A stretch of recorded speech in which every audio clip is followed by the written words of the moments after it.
Baik, saudara-saudara, mari kita berdoa. Bapa dalam surga, terima kasih Engkau sudah kumpulkan kami pada pagi hari ini untuk beribadah Tuhan, menikmati Sabat di dalam perhentian Tuhan. Kami percaya Tuhan di dalam ibadah ini Tuhan ada banyak kekayaan rohani, ada banyak makanan rohani yang Kau sudah siapkan untuk kami ya Tuhan. Itu sebabnya kami berdoa ya Bapa, curahkan roh hikmat dan pewahyuan-Mu. Tolong kami untuk menggunakan roh kami untuk makan secara rohani ya Tuhan. Oh Tuhan, kenyangkan kami pada hari ini Tuhan. Bangkitkan kami di dalam roh-Mu Tuhan. Berikan kelaparan dan kehausan akan firman-Mu Tuhan di dalam hidup kami Tuhan. Sehingga kami benar-benar pada hari ini bisa makan dengan lahap, dengan kelaparan akan Engkau Tuhan. Sehingga kami semua bisa Engkau kenyangkan ya Tuhan.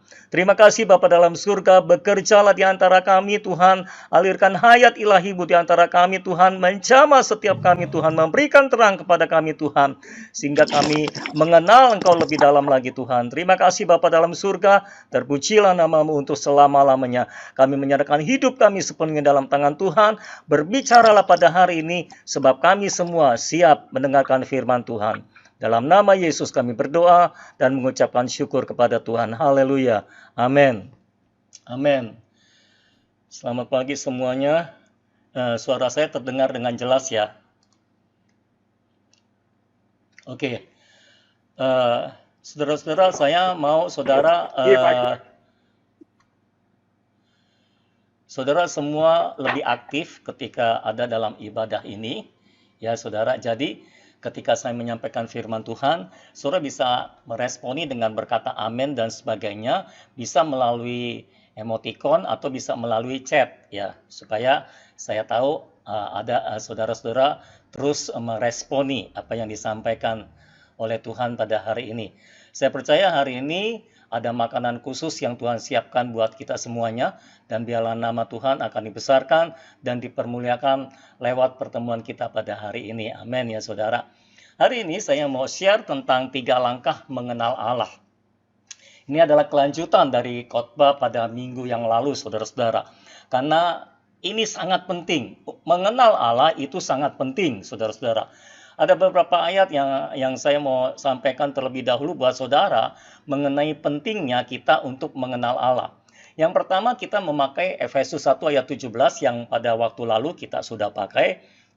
Ayatnya berbunyi demikian, dan meminta kepada Allah Tuhan kita Yesus Kristus, yaitu Bapa yang mulia itu, supaya Ia memberikan kepadamu roh hikmat dan wahyu untuk mengenal Dia dengan benar.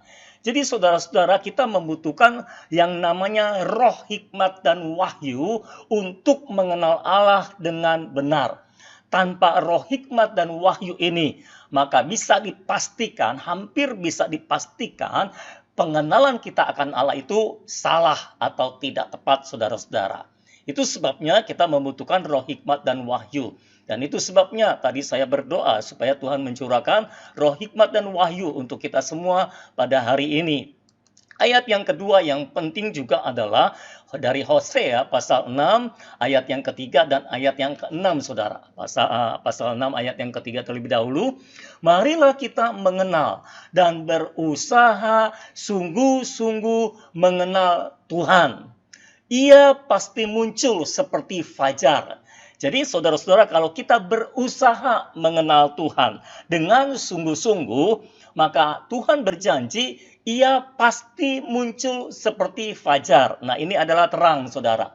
Ya, jadi terangnya pasti muncul dan terangnya itu membuat kita bisa mengenal Tuhan. Lalu lanjut, Ia akan datang kepada kita seperti hujan. Jadi dia akan muncul seperti fajar dan dia akan datang seperti hujan, saudara-saudara. Seperti hujan pada akhir musim yang mengairi bumi.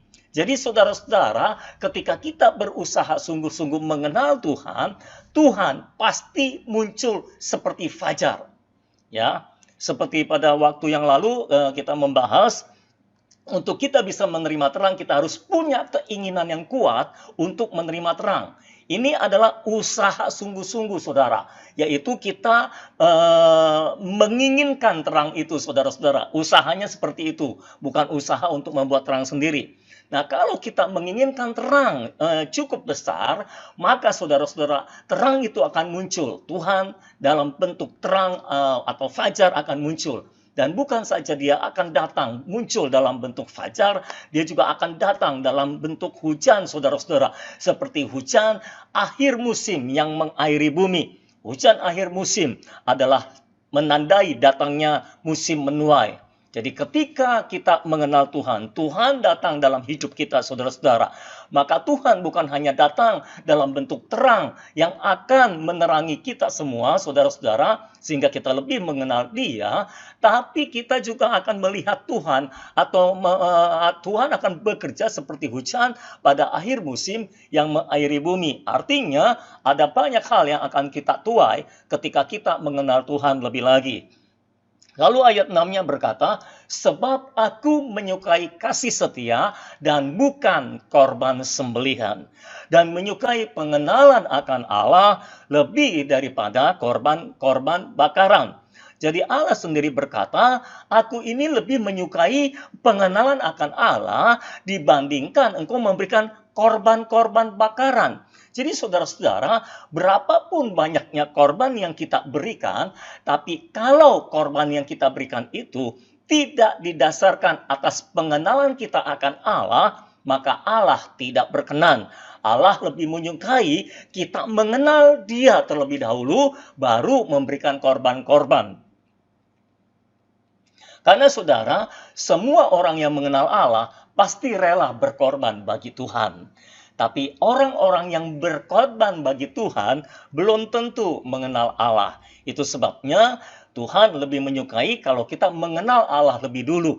Karena kalau kita sudah mengenal Allah, kita pasti punya hati yang rela berkorban bagi pekerjaannya, bagi kerajaannya ya saudara-saudara. Jadi kedua ayat ini menunjukkan bahwa Allah suka kalau kita mengenal Allah. Bahwa sangat penting untuk kita mengenal Allah secara tepat. Dan bagaimana caranya mengenal Allah secara tepat? Yaitu melalui roh hikmat dan wahyu, atau melalui terang yang Tuhan berikan dalam kehidupan kita. Nah, saudara-saudara, mengenal Allah itu ada 3 langkah, saudara-saudara. Dan pada hari ini kita akan membahas ketiganya. 2 langkah pertama itu ada di dalam Mazmur pasal 103 ayat yang ke-7. Saya bacakan Mazmur 103 ayat yang ke-7. Oh iya, saya sudah share bahan khotbahnya di live chat ya. Jadi saudara bisa download di situ supaya saudara bisa mengikuti. Karena ada jemaat yang minta supaya saya share soft copy-nya, supaya kalau kelewatan dia bisa lihat depannya gitu. Karena kan kalau saya share screen gini, kalau sudah lewat ya sudah lewat, saya nggak akan kembali lagi gitu. Jadi itu bisa menolong saudara juga untuk memahami apa yang disampaikan. Mazmur 103 ayat yang ke-7. Ia telah memperkenalkan jalan-jalannya kepada Musa, perbuatan-perbuatannya kepada orang Israel. Nah, ini adalah 2 langkah awal mengenal Allah, saudara-saudara. Yang pertama, Alkitab berkata, Allah memperkenalkan perbuatan-perbuatannya kepada orang Israel. Ini adalah langkah pertama mengenal Allah. Lalu yang kedua, Allah memperkenalkan jalan-jalannya kepada Musa. Ini adalah langkah mengenal Allah yang kedua, saudara-saudara. Ayo kita bahas langkah pertama dan langkah kedua terlebih dahulu, saudara-saudara. Yang pertama, mengenal perbuatan Allah. Mengenal perbuatan Allah. Kita bisa mengenal perbuatan Allah melalui apa yang Allah lakukan dan kerjakan. Jadi ketika Allah bekerja, kita mengenal perbuatan Allah.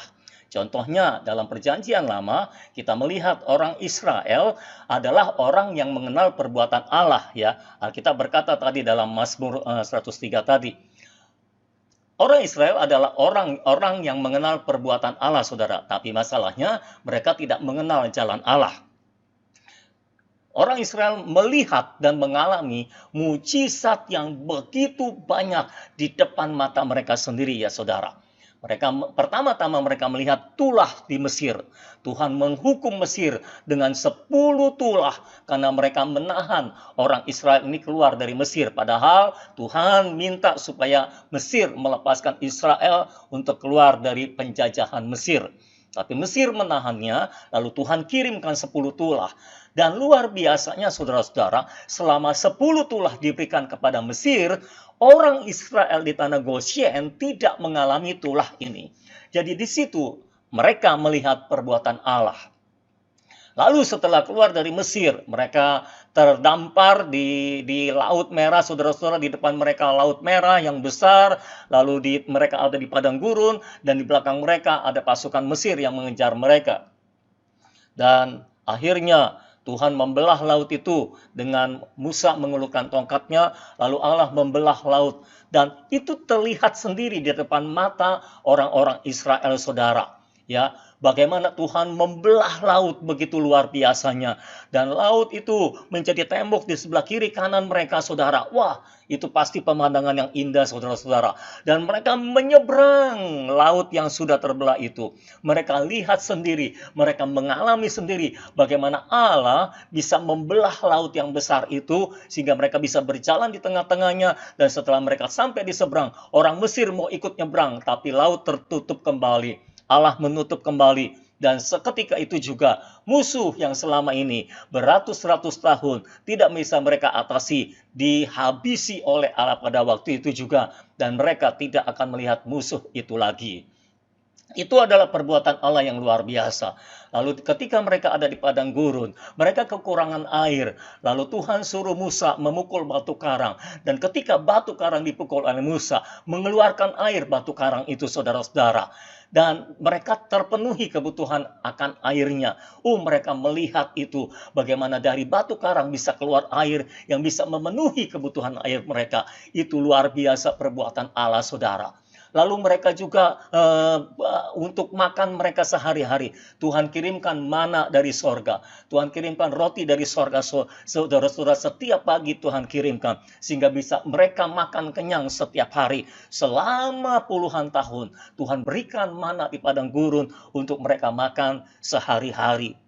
Bahkan ketika mereka minta daging, Tuhan juga bekerja mengirimkan daging burung puyuh. Semua burung puyuh ditiup Tuhan di atas perkemahan orang Israel. Dan ketika mereka ada di atas perkemahan orang Israel, mereka kehilangan kemampuan terbangnya, lalu mereka jatuh semua di perkemahan orang Israel. Dan orang Israel tinggal menangkapi mereka dan memotong mereka dan memasak mereka, dan mereka makan daging burung puyuh. Semua itu adalah perbuatan Allah yang luar biasa. Semua itu adalah mujizat Allah yang luar biasa. Dan bangsa Israel melihatnya dengan jelas di depan mata mereka sendiri, dan mereka mengalaminya sendiri, saudara-saudara. Itu sebabnya Alkitab berkata, mereka adalah orang-orang yang mengenal perbuatan Allah. Bagaimana mungkin mereka tidak mengenal perbuatan Allah, saudara? Mereka mengalaminya sendiri, mereka melihatnya sendiri. Jadi mereka sungguh-sungguh mengenal perbuatan Allah. Apakah kita perlu mengenal perbuatan Allah? Jelas perlu, saudara-saudara. Dan itu sebabnya ini adalah pengenalan kita yang pertama. Contoh yang lain dalam kehidupan sehari-hari, misalnya kita sakit, lalu kita disembuhkan dari sakit penyakit karena kita berdoa, bahkan tanpa perlu ke dokter, saudara-saudara. Nah, itu juga perbuatan Allah, dan kita bisa mengalaminya. Kalau kita mengalaminya, maka kita mengenal perbuatan Allah. Lalu ketika kita misalnya mengalami kecelakaan, kita lagi setir mobil, tiba-tiba mobil kita ditabrak oleh truk, saudara-saudara. Mobil kita ringsek habis, tapi kitanya selamat, tidak kurang suatu apa. Nah, itu perlindungan Allah, saudara-saudara. Dan itu perbuatan Allah. Dan kalau kita mengalaminya, maka saudara-saudara, kita mengenal perbuatan Allah. Tuh, ada amin dari yang mengalaminya, saudara. Ya, lalu misalnya kita sedang membutuhkan sesuatu, ya, kita berdoa sama Tuhan, kita butuh sesuatu. Mungkin anak kita perlu bayar uang sekolah, uangnya belum ada, lalu kita berdoa kepada Tuhan. Lalu tiba-tiba terjadi sesuatu, ada kiriman uang dan sebagainya, saudara. Tiba-tiba ada yang memberikan uang dan sebagainya, atau tiba-tiba kita punya order, saudara-saudara, dalam pekerjaan kita. Kita punya proyek yang diberikan, sehingga kita bisa melunasi semua uang sekolah dari anak-anak kita.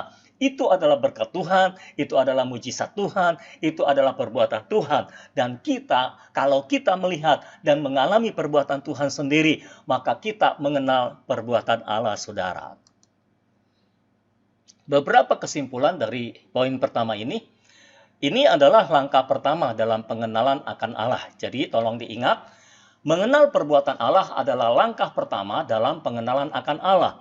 Ini bukan langkah terakhir.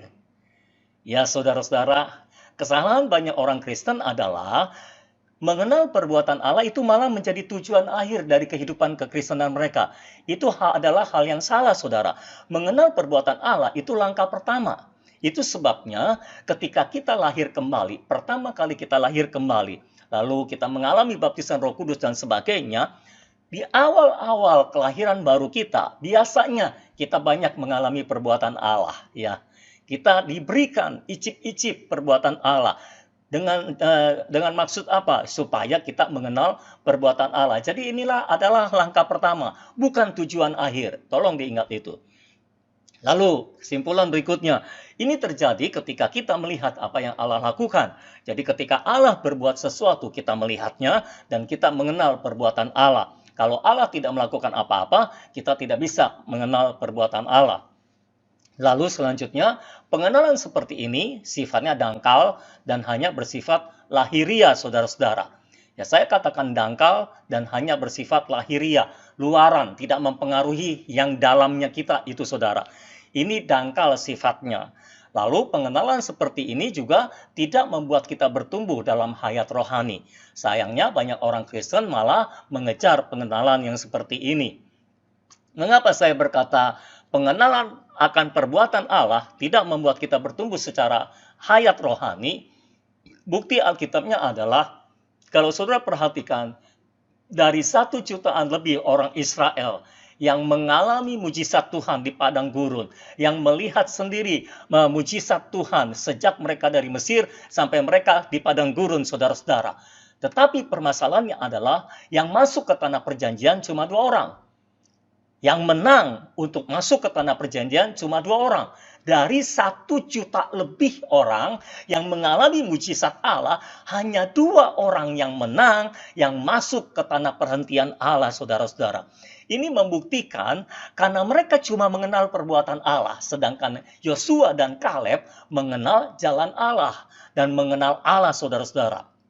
Ya, bukti yang lain dari perjanjian baru, kalau sudah perhatikan ketika Yesus ada di atas muka bumi ini dalam pelayanannya, ada begitu banyak mujizat yang dia kerjakan.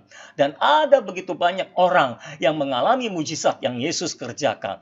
Dan ada begitu banyak orang yang melihat dengan mata kepala sendiri mujizat yang Yesus kerjakan.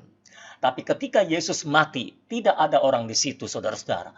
Ketika Yesus bangkit juga tidak ada orang di situ. Dan ketika Yesus mau naik ke sorga dan meninggalkan pesan kepada para murid, jangan tinggalkan Yerusalem, nantikan pencurahan Roh Kudus.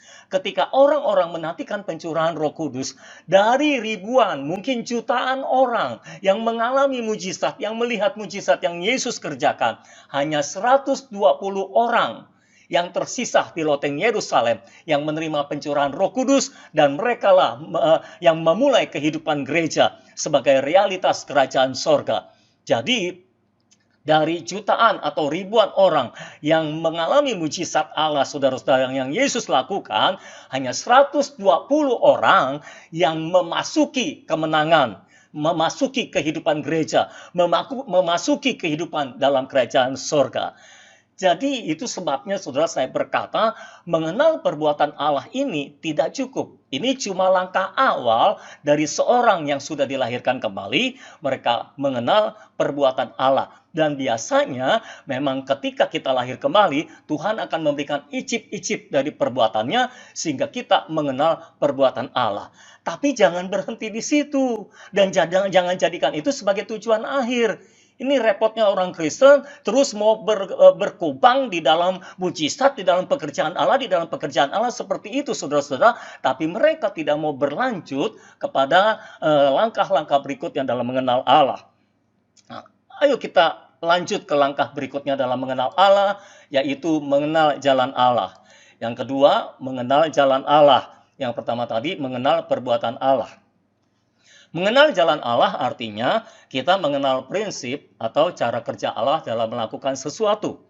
Kalau tadi mengenal perbuatan Allah, kita cuma mengenal perbuatan Allahnya. Allah mengerjakan sesuatu. Tapi mengenal jalan Allah ini lebih advance daripada yang pertama tadi. Kita bukan hanya mengenal perbuatan Allah, tapi kita mengenali cara-cara Allah bekerja, prinsip Allah bekerja. Ya saudara-saudara, nah ini adalah orang yang telah bertumbuh daripada mengenal perbuatan Allah tadi. Contoh orang yang mengenal jalan Allah adalah misalnya Abraham. Doa syafaat Abraham untuk Sodom menunjukkan bahwa Abraham adalah orang yang mengenal jalan Allah, saudara-saudara. Kita ingat bersama-sama ketika Abraham berdoa untuk Sodom. Jadi Tuhan memberitahukan Abraham bahwa Tuhan akan melenyapkan kota Sodom, akan membumi hanguskan kota Sodom, dan di situ tinggal Lot, keponakannya Abraham. Lalu Abraham bernegosiasi dengan Tuhan. Abraham bilang, masakan engkau akan membinasakan orang benar bersama-sama dengan orang fasik? Karena dia mengingat ada Lot, keponakannya di situ. Ya, kenapa Abraham bisa berkata kepada Tuhan, Tuhan, masakan engkau akan membinasakan orang benar daripada bersama-sama dengan orang fasik? Karena Abraham mengenal jalan Allah. Abraham mengenal bahwa Allah adalah Allah yang adil dan dia tidak akan bekerja seperti itu. Dia tidak akan membinasakan orang benar bersama-sama dengan orang fasik, saudara. Makanya berdasarkan pengenalan Abraham akan jalan Allah ini, ya, dia berdoa dan bernegosiasi. Bagaimana seandainya kalau ada 50 orang benar di sana, apakah Tuhan akan tetap melenyapkan kota itu? Lalu Tuhan berkata, oke, tidak, aku tidak akan lenyapkan. Lalu dia tawar-menawar, saudara, gimana kalau 40? Gimana kalau 30? Pokoknya singkat cerita, sampai terakhir dia menawar, gimana kalau ada 10 orang benar di sana? Apakah Tuhan tetap membinasakan kota itu? Tuhan berkata, oke, deal. Kalau ada 10 orang benar, aku tidak akan membinasakan kota itu, saudara-saudara. Lalu Abraham berhenti di situ. Penyebab mengapa Abraham berhenti berdoa di situ adalah, saya percaya karena dia juga mengenal jalan Allah. Tawar-menawarnya cukup sampai di situ. Nggak boleh keterlaluan juga, saudara. Karena memang orang Yahudi terkenal jago menawar, saudara. Tapi juga nggak boleh keterlaluan sampai merugikan orang kalau menawar gitu kira-kira, saudara. Nah, itu sebabnya, saudara, ketika Abraham berdoa syafaat untuk Sodom, kita melihat bahwa Abraham adalah orang yang mengenal jalan-jalan Allah. Dan itu sebabnya dia bisa berani bernegosiasi dengan Tuhan.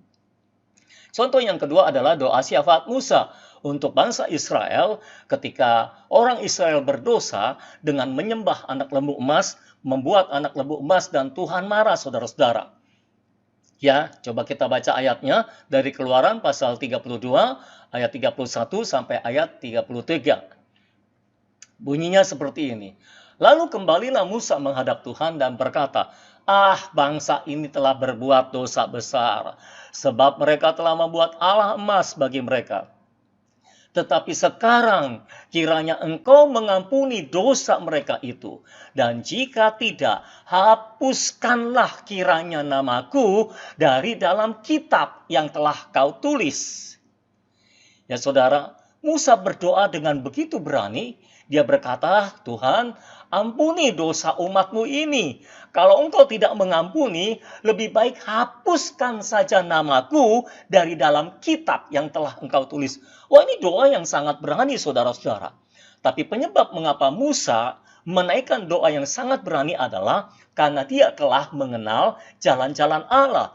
Itu sebabnya dalam Mazmur 103 tadi dikatakan kepada Musa Tuhan memperkenalkan jalan-jalannya. Jadi Musa adalah orang yang bukan hanya mengenal perbuatan Allah, tapi juga mengenal jalan Allah, saudara-saudara. Ya, dia berdoa seperti itu, lalu Tuhan berkata seperti ini. Tetapi Tuhan berfirman kepada Musa, siapa yang berdosa kepadaku, nama orang itulah yang akan kuhapuskan dari dalam kitabku. Pertama, Musa mengetahui bahwa nggak mungkin Tuhan menghapuskan namanya dari kitab itu, saudara-saudara, karena Tuhan itu adil ya. Kalau orang yang berdosa, ya itu namanya yang dihapuskan, begitu saudara-saudara. Tetapi ini bukan bukan tipu-tipu dari Musa. Ini didorong oleh kesungguhan Musa untuk meminta pengampunan bagi umat Israel. Lalu yang kedua, saya percaya Musa juga mengenal Tuhan sebagai Tuhan yang memang mengampuni umatnya. Kalau umatnya bersalah, asal kita datang dan mohon ampun kepadanya. Jadi Musa bisa berdoa dengan berani, Musa bisa bernegosiasi dengan Tuhan dengan berani, karena Musa mengenal jalan-jalan Allah. Ya saudara, jadi mengenal jalan Allah ini berarti sebelum Allah melakukan sesuatu, kita telah tahu bahwa Allah akan melakukan itu, Allah pasti melakukan itu, dan bahkan seringkali kita juga tahu bagaimana kira-kira Allah melakukannya. Bagaimana Tuhan akan melakukannya, kita kira-kira tahu. Orang yang mengenal jalan Allah, ketika terjadi sesuatu dalam hidupnya, dia akan tahu, oh kalau dia lakukan begini, pasti Allah akan melakukan begini. Kalau dia melakukan begitu, pasti Allah akan melakukan begitu. Dan kira-kira cara Allah melakukannya kira-kira seperti ini, karena dia mengenal jalan Allah. Nah, itulah yang dilakukan oleh Musa, saudara. Beberapa kesimpulan yang saya bisa berikan dari jalan atau langkah yang kedua ini, pengenalan seperti ini bisa meningkatkan iman dalam berdoa sehingga bisa bernegosiasi dengan Allah. Ya saudara, jadi kalau kita mengenal jalan Allah, biasanya iman kita akan lebih meningkat. Doa-doa kita yang kita naikkan akan lebih berani kepada Tuhan. Kita berani bernegosiasi dengan Tuhan. Mengapa? Karena kita mengenal jalan-jalan Allah. Kita tahu kalau kita negosiasi seperti ini, tidak akan membuat Tuhan marah, tapi justru itu benar menurut Tuhan, karena inilah jalan Allah yang kita kenal, saudara-saudara. Jadi orang-orang yang mengenal jalan Allah biasanya berdoa dengan lebih berani daripada orang-orang yang tidak mengenal jalan Allah. Orang yang mengenal perbuatan Allah seringkali tidak berani berdoa atau berdoa dengan tidak berani, saudara-saudara. Mengapa? Karena mereka cuma mau melihat perbuatan Allah. Dan biasanya mereka ini adalah orang-orang yang mau melihat perbuatan Allah dan tinggal pergi kepada hamba Tuhan yang diurapi supaya hamba Tuhan itu mengerjakan mujizat dan mereka tinggal menikmati mujizat yang dikerjakan oleh sang hamba Tuhan. Jadi saudara-saudara, saudara harus bertumbuh dari mengenal perbuatan Allah kepada mengenal jalan Allah. Sehingga iman saudara meningkat. Jadi saudara enggak terus-menerus minta bantuan doa dari seorang hamba Tuhan. Karena kalau saudara mengenal jalan Allah, saudara akan berdoa dengan yakin. Saudara akan berdoa dengan berani. Karena saudara pasti, kalau aku berdoa seperti ini, pasti Allah bekerja seperti ini. Kalau aku berdoa seperti itu, pasti Allah bekerja seperti itu. Dan cara Allah bekerja seperti ini, pasti caranya begini-begini. Kita sudah tahu semuanya. Karena kita mengenal jalan-jalan Allah.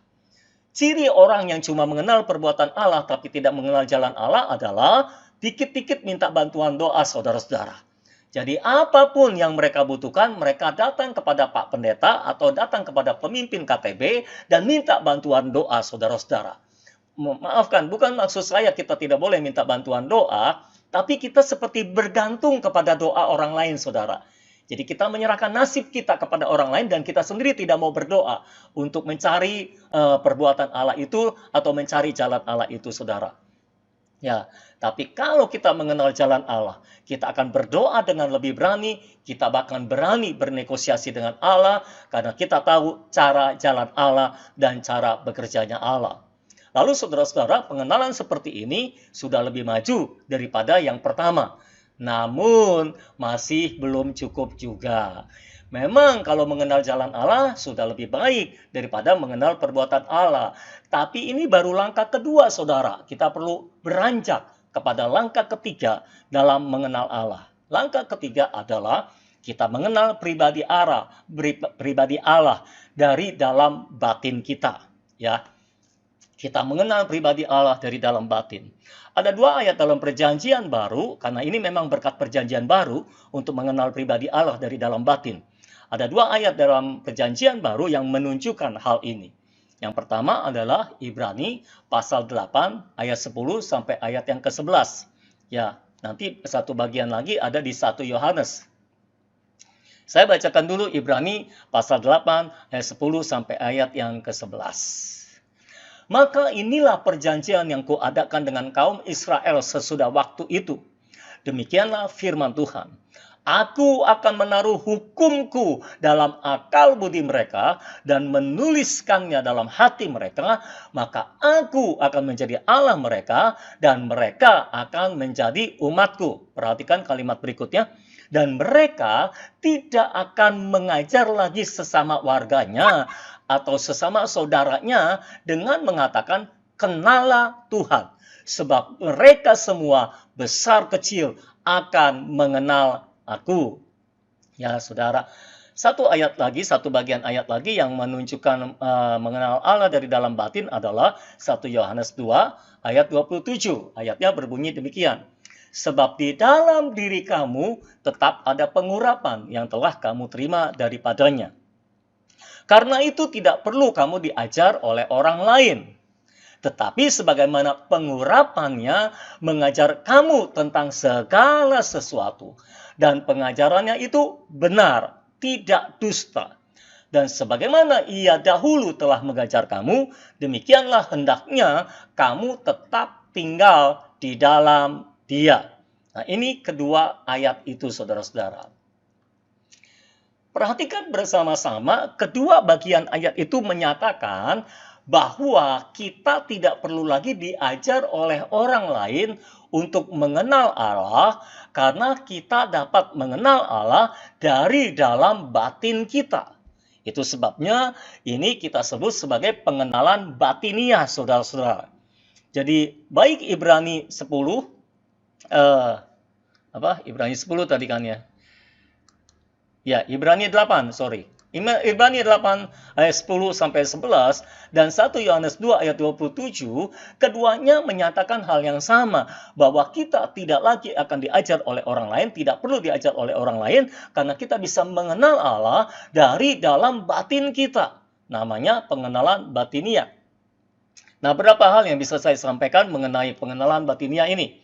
Pengenalan ini lebih dalam dan lebih benar daripada pengenalan lahiriah. Dua langkah pertama dalam mengenal Allah tadi, mengenal perbuatan Allah dan mengenal jalan Allah, itu terjadi secara lahiriah. Di luar batin kita, terjadinya di luar batin. Kita melihat perbuatan Allah, itu terjadinya di luar diri kita. Itu yang membuat kita mengenal perbuatan Allah. Lalu ketika kita mengenal perbuatan Allah, kita menganalisa, kita memahami, berusaha memahami cara bekerja Allah melalui perbuatannya itu, maka kita bisa mengenal jalan Allah, itu juga secara lahiriah di luar batin kita, saudara-saudara. Kita mengenal Allah dari hasil perbuatan Allah, ya. Lalu kita mengenal jalan Allah. Tapi pengenalan batiniah ini terjadinya di dalam, ya. Itu sebabnya ini bersifat lebih dalam dan lebih benar atau lebih tepat daripada pengenalan lahiriah. Kalau kita baca Efesus 1 ayat 17 tadi, kita akan mengenal Allah dengan benar kalau Tuhan mencurahkan roh hikmat dan wahyu. Nah, roh hikmat dan wahyu ini adalah Roh Kudus yang bekerja di dalam kita, memberikan wahyu kepada kita. Dan menurut 1 Yohanes 2 ayat 27 itu dia memakai istilah pengurapan di dalam. Jadi roh hikmat dan wahyu ini adalah pengurapan di dalam itu. Ini adalah Roh Kudus yang bekerja di dalam kita, memberikan wahyu, saudara-saudara. Lalu pengenalan batiniah ini berasal dari dua sumber. Jadi masing-masing bagian ayat tadi satu sumber. Karena dua bagian ayat itu menunjukkan dua sumber, yaitu berasal dari hukum hayat dan pengurapan Roh Kudus. Semua masih mengikuti saya ya? Jadi pengenalan batiniah berasal dari dua sumber, yaitu hukum hayat dan pengurapan Roh Kudus. Ayo kita ulang baca ayatnya, Ibrani 8 ayat 10 sampai ayat 11. Ini menunjukkan hukum hayat, saudara-saudara. Perhatikan ayatnya. Maka inilah perjanjian yang kuadakan dengan kaum Israel sesudah waktu itu. Demikianlah firman Tuhan. Aku akan menaruh hukumku dalam akal budi mereka dan menuliskannya dalam hati mereka. Jadi hukum itu tidak ada di luar diri kita, tapi di dalam diri kita. Tuhan menaruh hukum itu dalam akal budi kita, lalu menuliskannya dalam hati kita, tertulis di dalam. Kan orang suka bilang, kenapa orang Indonesia kalau mengantri itu nggak mau teratur, saudara-saudara, suka selang-selang begitu, ya. Karena hukumnya ada di luar, tidak ada di dalam. Kalau orang Jepang hukumnya ada di dalam, jadi mereka ngantri itu mereka ngantrinya rata, nggak ada yang nyelang-nyelang gitu, saudara. Nah, kalau hukum ada di dalam, di kita dengan sendirinya akan melakukannya, gitu kira-kira, saudara. Maka aku akan menjadi Allah mereka, dan mereka akan menjadi umatku, dan mereka tidak akan mengajar lagi sesama warganya atau sesama saudaranya dengan mengatakan, kenallah Tuhan, sebab mereka semua besar kecil akan mengenal aku. Dengan adanya hukum hayat yang ditaruh dalam pikiran kita, yang ditulis dalam hati kita, maka kita akan mengenal Allah bahkan tanpa diajar oleh orang lain, saudara-saudara. Saya menekankan itu dulu, nanti di akhir saya akan menyeimbangkannya ya. Ayo kita bahas tentang hukum hayat terlebih dahulu. Menurut ayat Ibrani 8 tadi, hukum itu ditaruh dalam pikiran dan ditulis dalam hati. Nah, ini adalah hukum yang berasal dari hayat Allah yang kita terima saat kita lahir baru. Itu sebabnya kita sebut sebagai hukum hayat. Jadi ketika kita lahir baru, ya, kita menerima hayat Allah. Dan kita tahu sama-sama, kita telah belajar dalam KTB bahwa masing-masing hayat punya hukumnya sendiri-sendiri. Hayat manusia punya hukum sendiri, hayat binatang punya hukum sendiri, hayat Allah juga punya hukum sendiri, saudara-saudara. Hukum itulah yang membuat Allah menjadi seperti Allah gitu. Hukum itulah yang membuat katak menjadi seperti katak. Kenapa katak bisa hidup di dua alam? Karena dia punya hukum hayat. Dia punya hayat katak, dan hayat katak itu punya hukum hayat yang memampukan katak untuk hidup di dua alam gitu. Allah punya hayat Allah, dan hayat Allah itu juga punya hukum hayat Allah. Nah, ketika kita menerima hayat Allah, secara otomatis kita juga menerima hayat Allah, saudara-saudara. Bagian ini nanti akan kita perdalam di pelajaran KTB kita, saudara-saudara. Ya, ketika kita terima hayat Allah, kita terima hukum hayat juga, saudara. Hukum hayat inilah yang menurut Ibrani 8 ditulis dalam hati kita. Jadi ada dalam hati kita, tertulis dalam hati kita, dan ditaruh dalam pikiran kita. Ada di dalam batin kita, saudara-saudara. Makanya kita sebut dengan istilah hukum hayat. Nah, hukum hayat ini membuat kita mengenal sifat atau pribadi Allah. Lalu, karena berupa hukum, maka hukum hayat ini bersifat tetap. Tidak dipengaruhi oleh orang, waktu, tempat, atau peristiwa. Saudara simpan dulu fakta kebenaran ini, nanti akan dilengkapi berikutnya ya. Kalau saudara mau tanya, boleh tanya di chat, nanti saya akan jawab. Lalu yang berikutnya adalah pengajaran pengurapan. Kita maju dulu, nanti saya balik lagi. 1 Yohanes 2 ayat 27 kita baca kembali ayatnya. Sebab di dalam diri kamu tetap ada pengurapan yang telah kamu terima daripadanya. Karena itu tidak perlu kamu diajar oleh orang lain. Tetapi sebagaimana pengurapan yang mengajar kamu tentang segala sesuatu, dan pengajarannya itu benar, tidak dusta. Jadi yang kedua adalah pengajaran pengurapan atau pengurapan di dalam. Ini adalah pengajaran yang berasal dari pekerjaan Roh Kudus dalam roh kita. Pengurapan ini mengajar kita tentang segala sesuatu berdasarkan ayat tadi, dan pengajarannya itu benar atau tepat. Lalu pengajaran pengurapan ini membuat kita mengenal kehendak dan perkenanan Allah dalam segala sesuatu. Kalau hukum hayat tadi membuat kita mengenal sifat dan pribadi Allah, pengajaran pengurapan ini lebih kepada kita mengenal kehendak dan perkenanan Allah dalam segala sesuatu. Lalu karena ini berupa pengajaran, maka ia bersifat fleksibel, dipengaruhi oleh orang, waktu, tempat, atau peristiwa. Jadi kalau pengajaran pengurapan itu mengajar saya, bisa saja berbeda dengan kalau pengajaran pengurapan itu mengajar saudara, karena beda orang, beda situasi, beda waktu, beda tempat, beda peristiwa. Jadi pengajarannya itu lebih fleksibel. Kalau hukum hayat bersifat tetap karena hukum. Lanjut. Untuk menjelaskan itu, saya perlu mengambil bayangan dari perjanjian lama, saudara-saudara, supaya saudara lebih paham. Bayangan dalam perjanjian lama adalah hukum Taurat dan para nabi. Ciri perjanjian lama adalah hukum Taurat dan para nabi. Kalau Yesus bicara tentang perjanjian lama, Yesus selalu bicara tentang hukum Taurat dan kitab para nabi. Karena memang hukum Taurat dan para nabi adalah dua sarana yang dipakai oleh Allah dalam perjanjian lama untuk membimbing umat mengenal Allah, saudara-saudara. Nah, ini adalah bayangan dari hukum hayat dan pengajaran pengurapan di dalam. Coba kita telaah terlebih dahulu hukum Taurat. Ini adalah padanan dari hukum hayat. Hukum Taurat berasal dari sifat Allah. Misalnya Allah itu cemburu, maka hukum Taurat melarang umat untuk menyembah berhala.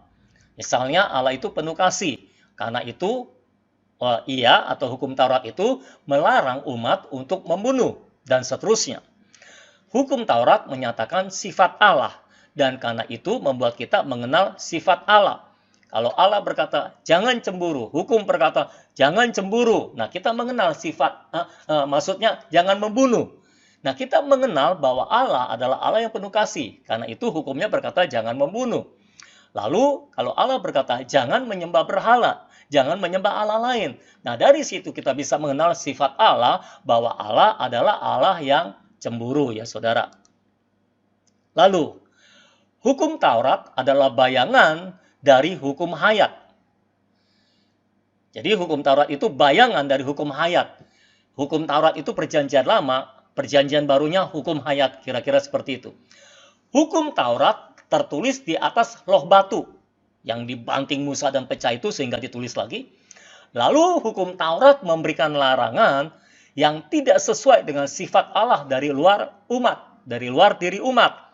Jadi hukum Taurat itu ada di luar diri umat, ya sudah ada di luar diri kita. Allah berkata, jangan menyembah Allah lain di hadapanku. Ini menunjukkan sifat Allah yang cemburu, saudara-saudara. Kenapa dilarang menyembah Allah lain? Karena Allah adalah Allah yang cemburu. Menyembah Allah lain itu tidak sesuai dengan sifat Allah yang cemburu.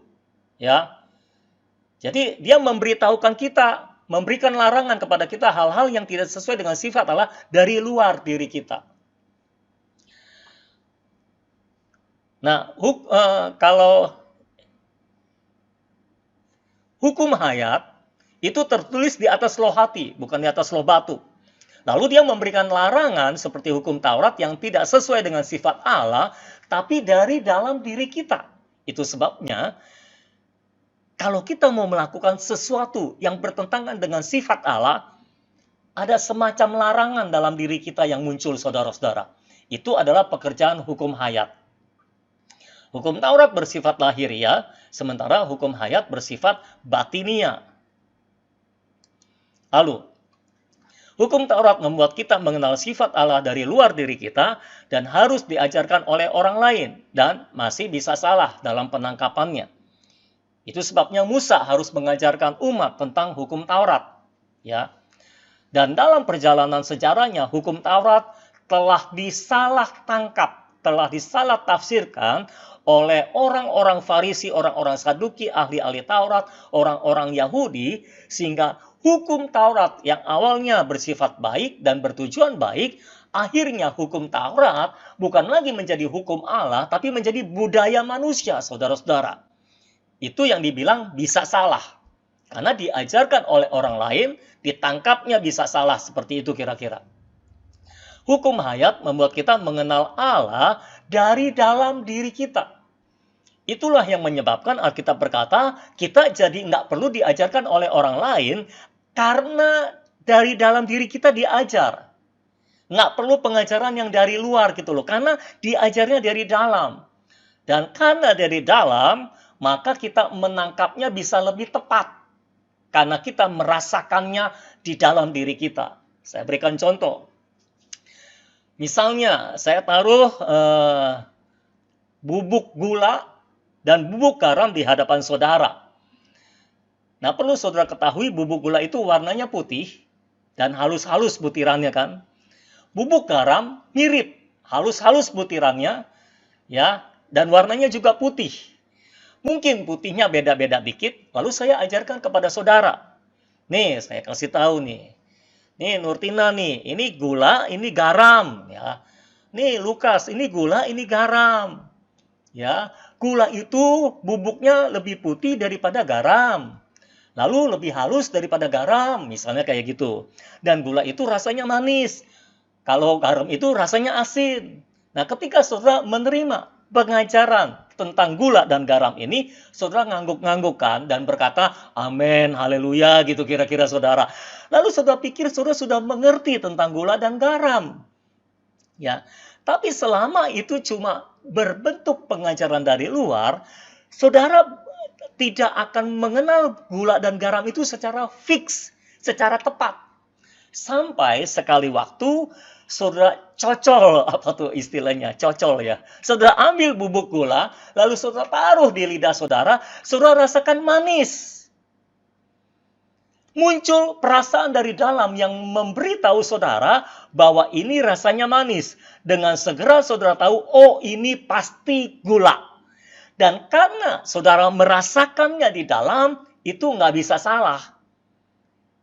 Karena saudara rasakan itu manis. Lalu saudara ambil garam, saudara taruh di lidah saudara, dan saudara muncul perasaan yang memberitahu saudara bahwa ini rasanya asin. Karena saudara merasakan dari dalam bahwa ini rasanya asin, maka saudara tidak bisa salah lagi bahwa ini garam. Tapi selama saudara belum merasakannya, saudara masih bisa salah. Ya, saudara ambil sama-sama bubuk putih, main ambil aja, maunya gula ternyata garam, maunya manis ternyata asin. Tapi kalau saudara merasakannya dari dalam diri saudara, itu nggak bisa salah saudara. Ya, jadi maksudnya seperti itu. Lanjut, sifat hayat Allah yang kudus dalam diri kita dengan sendirinya memberikan perasaan yang membuat kita muak terhadap dosa. Itulah hukum hayat. Mengapa ketika kita telah dilahirkan kembali, kita tiba-tiba jadi muak terhadap dosa? Kita jadi nggak suka dosa. Kita jadi benci dosa, saudara-saudara. Kita tidak mau melakukan dosa bukan karena kita takut akibatnya. Ya, kita tidak mau korupsi bukan karena kita takut ketangkep KPK. Tapi dalam diri kita tidak suka dosa. Dalam diri kita ada perasaan kita membenci dosa, kita tidak suka dosa, dan itu sebabnya kita tidak melakukannya. Kita tidak berzina, kita tidak selingkuh, cuma gara-gara takut ketahuan pasangan kita, saudara-saudara. Tetapi kita tidak melakukan itu karena dalam diri kita ada sebuah perasaan yang memberitahu kita bahwa itu tidak sesuai dengan sifat Allah, bahwa itu dosa, dan tiba-tiba kita benci dosa, kita muak akan dosa, kita nggak suka berdosa, saudara-saudara. Bahkan jangan kata dosa yang ya menurut manusia kental dosanya seperti berzina dan sebagainya itu atau membunuh, bahkan hal-hal yang kelihatannya bukan dosa, tapi tidak sesuai dengan sifat Allah, itu muncul perasaan tidak suka lagi, saudara-saudara. Ya, beberapa saudara mungkin mengalami, dulunya saudara suka dengar lagu-lagu pop misalnya, atau suka dengar lagu-lagu rock. Nah, setelah saudara dilahirkan kembali, tiba-tiba saudara nggak suka lagi lagu-lagu itu, saudara nggak suka lagi musik-musik itu, lalu saudara jadi sukanya lagu-lagu rohani. Dulu sebelum lahir baru, saya suka baca buku-buku silat, buku-buku novel, buku-buku komik, dan sebagainya, saudara-saudara. Tapi setelah saya dilahirkan kembali, tiba-tiba saja muncul perasaan, saya nggak suka lagi terhadap semua buku-buku itu, saya nggak kepengen lagi membacanya, dan muncul keinginan, muncul perasaan untuk membaca Alkitab, saudara-saudara. Nah, itu dikerjakan oleh hukum hayat di dalam diri kita. Ya, sampai di sini jelas semuanya ya. Jadi tadi nggak ada respon saudara ini. Ya, saya harap semua bisa mengikuti saya. Kalau enggak nanti dia boleh ditanyakan. Lalu sebagaimana hukum Taurat bersifat tetap dan tidak berubah, maka hukum hayat pun bersifat tetap dan tidak berubah. Kalau misalnya saudara ya, hukum hayat itu, misalnya dulu saya suka baca buku-buku silat, saya suka baca buku-buku novel, lalu saya suka baca buku-buku komik dan lain sebagainya itu, saudara-saudara, ya. Lalu setelah berapa tahun kemudian, itu tidak akan berubah. Perasaan itu tidak akan berubah. Namanya hukum, ya tetap. Dia tidak akan berubah, saudara. Karena itu sifat Allah memang tidak berubah kan, saudara. Jadi itu tidak berubah. Dari dulu sampai sekarang, saya tetap nggak suka lagi baca buku-buku silat, baca buku-buku novel, baca buku-buku yang lainnya. Sukanya baca buku rohani, baca Alkitab, saudara. Itu dikerjakan oleh hukum ayat. Dari hukum ayat yang memberikan perasaan di dalam diri saya mengenal Allah sebagai Allah. Oh, Allah tidak suka kalau saya melakukan itu, karena itu bertentangan dengan sifat Allah, saudara-saudara. Lalu Allah suka kalau saya membaca buku-buku yang rohani, karena Allah bersifat rohani. Seperti itu kira-kira, saudara ya. Nah, sekarang mari kita telaah tentang perkataan Nabi. Perkataan yang disampaikan oleh para nabi adalah wahyu dan bimbingan yang diberikan oleh Allah sesuai dengan kehendaknya. Perkataan nabi adalah bayangan dari pengajaran pengurapan. Jadi perkataan nabi ini bayangan dari pengajaran pengurapan dalam 1 Yohanes 2 ayat 27. Perkataan nabi adalah tuntunan Allah tentang kehendak Allah dari luar diri umat. Pengajaran pengurapan adalah tuntunan Allah tentang kehendak Allah dari dalam diri umat. Karena itu tidak bisa salah dalam penerimaannya, karena dari dalam. Arahan para nabi bersifat fleksibel, dipengaruhi oleh orang, waktu, tempat, dan peristiwa. Pengajaran pengurapan juga begitu. Misalnya kalau kita lihat dalam perjanjian lama, kalau raja-raja mau berperang misalnya, lalu dia datang kepada nabi, minta arahan dari para nabi, minta suara Tuhan dari para nabi. Pak Nabi, gimana kita mau pergi perang nih? Kita pergi perang apa enggak? Tuhan menyertai atau enggak? Kita akan menang atau enggak? Nah, kadang-kadang Nabi berkata, pergi berperang, Tuhan menyertai engkau. Tapi lain kali, para Nabi bisa berkata, jangan pergi. Mengapa? Karena ini adalah arahan, ajaran yang bersifat fleksibel. Dipengaruhi oleh orang, siapa yang menerima pesannya, dipengaruhi oleh waktu, hari ini mungkin suruh pergi perang, tapi lain kali jangan pergi perang. Lalu dipengaruhi oleh tempat dan peristiwanya, saudara-saudara, dipengaruhi oleh musuh yang dihadapi juga dan sebagainya. Nah, ini adalah perkataan para nabi. Pengajaran pengurapan bekerja dengan cara yang sama, memberikan arahan kepada kita sebagai pengganti suara nabi dari luar diri kita, saudara-saudara, dan dia memberikan arahan tentang kehendak Allah. Apa yang Allah kehendaki untuk kita perbuat? Apa yang Allah perkenan, apa yang Allah tidak perkenan? Jadi kalau kita melakukan sesuatu yang tidak diperkenan oleh Allah, kita akan merasakannya di dalam diri kita. Pengajaran pengurapan akan memberitahu kita bahwa Allah tidak berkenan. Nah, kita tidak jadi melakukannya karena Allah tidak berkenan. Begitulah cara kerja pengajaran pengurapan. Untuk memperjelasnya, saya berikan contoh kecil dalam praktek sehari-hari tentang hukum hayat dan pengajaran pengurapan, cara bekerjanya. Misalnya, kita ingin membeli pakaian, saudara-saudara. Ya, kan udah lama nih nggak keluar rumah beli pakaian, kita mau membeli pakaian. Nah, apakah kita akan membelinya atau tidak? Ini adalah soal pimpinan Roh Kudus. Karena itu, pengurapan yang akan mengajar dan membimbing kita dari dalam. Lalu setelah kita masuk ke toko, soal model dan warna yang akan kita pilih, ini berhubungan dengan cita rasa sifat Allah. Hukum hayat akan bekerja, membuat kita merasakan model dan warna apa yang sesuai dengan sifat Allah. Jadi ketika kita memilih satu model dan warna tertentu, lalu rasanya ada larangan di dalam. Wah, berarti ini nggak sesuai dengan sifat Allah, saudara. Ya, lalu dituntun oleh hukum hayat itu memilih model dan warna yang sesuai dengan sifat Allah. Ini pekerjaan dari hukum hayat. Nah, bimbingan tentang apakah kita akan pergi ke toko membeli pakaian atau tidak, itu tidak kaku. Tidak tetap, bisa berubah. Mungkin hari ini kita harus pergi. Pengajaran pengurapan mengatakan kita pergi hari ini. Tapi lain kali, mungkin pengajaran pengurapan berkata jangan pergi hari ini. Jadi bisa berubah-berubah, sifatnya fleksibel, karena bersifat ajaran. Namun, cita rasa tentang model dan warna apa yang harus kita pilih, itu tidak pernah berubah, saudara. Hal itu akan tetap sama, karena itu berupa hukum, jadi tidak berubah-berubah. Misalnya, sekali waktu saya melihat ada orang rambutnya diwarnain itu warna rambutnya itu apa ya namanya, saudara? Kayak warna coklat, kayak bulu anjing gitu, saudara. Jadi di sini lebih terang, di sini lebih gelap dan sebagainya. Wah, pokoknya kayak bulu anjing. Wah, itu saya suka loh, saudara. Ya, saya bilang bagus juga nih kayak gini rambutnya nih.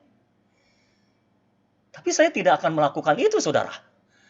Karena kalau saya melakukan itu, sesuatu bergerak di dalam saya melarang saya. Hukum hayat akan melarang saya. Ya. Dan kalau dulu hukum hayat melarang saya tentang itu, saya mau ngecat rambut seperti itu, maka lain kali sama hukum hayat akan tetap melarang saya. Karena sifat Allah tidak berubah-berubah. Nah, itulah cara kerja hukum hayat. Dia memberitahukan kita sifat Allah. Apa yang sesuai dengan sifat Allah dan apa yang tidak sesuai dengan sifat Allah. Kalau kita memilih sesuatu sesuai dengan sifat Allah, kalau kita mengerjakan sesuatu sesuai dengan sifat Allah, maka dia mendorong kita untuk melakukannya. Tapi kalau itu tidak sesuai dengan sifat Allah, maka dia akan melarang kita untuk melakukannya. Dan karena itu berupa hukum, itu sifatnya fix, tetap. Ya. Kalau saudara bertanya, apakah sampai ke hal kertal-kertil kecil seperti ini, seperti beli baju dan sebagainya ini, memang kita perlu tetap tuntunan Roh Kudus dan hukum hayat ini? Iya, saudara. Segala sesuatu, hukum hayat akan bekerja dengan sendirinya dalam diri kita. Pengajaran pengurapan juga akan bekerja dengan sendirinya dalam diri kita. Seringkali ketika kita mau membeli sesuatu, ada larangan di dalam diri kita, jangan beli. Permasalahannya adalah kita tidak memperhatikan perasaan itu. Kita cuek terhadap perasaan yang dimunculkan oleh hukum hayat. Lalu kita tabrak perasaan itu, saudara-saudara. Nah, sebetulnya kita sedang melanggar hukum hayat. Kalau dalam perjanjian lama, kita sedang melanggar hukum Taurat. Ya. Dan Alkitab berkata, 1 Yohanes 3, melanggar hukum Allah adalah dosa. Jadi saudara harus memperhatikan perasaan yang muncul. Karena kalau orang sudah lahir baru, hukum hayat pasti bekerja dalam dirinya, pengajaran pengurapan pasti bekerja dalam dirinya, menuntun dia untuk hidup sebagaimana Allah hidup. Yang membuat kita bisa hidup sebagaimana Allah hidup adalah ini. Kalau kita mengikuti perasaan hukum hayat, kalau kita mengikuti perasaan tuntunan roh dalam diri kita, pengajaran pengurapan dalam diri kita, maka kita akan hidup seperti Allah hidup.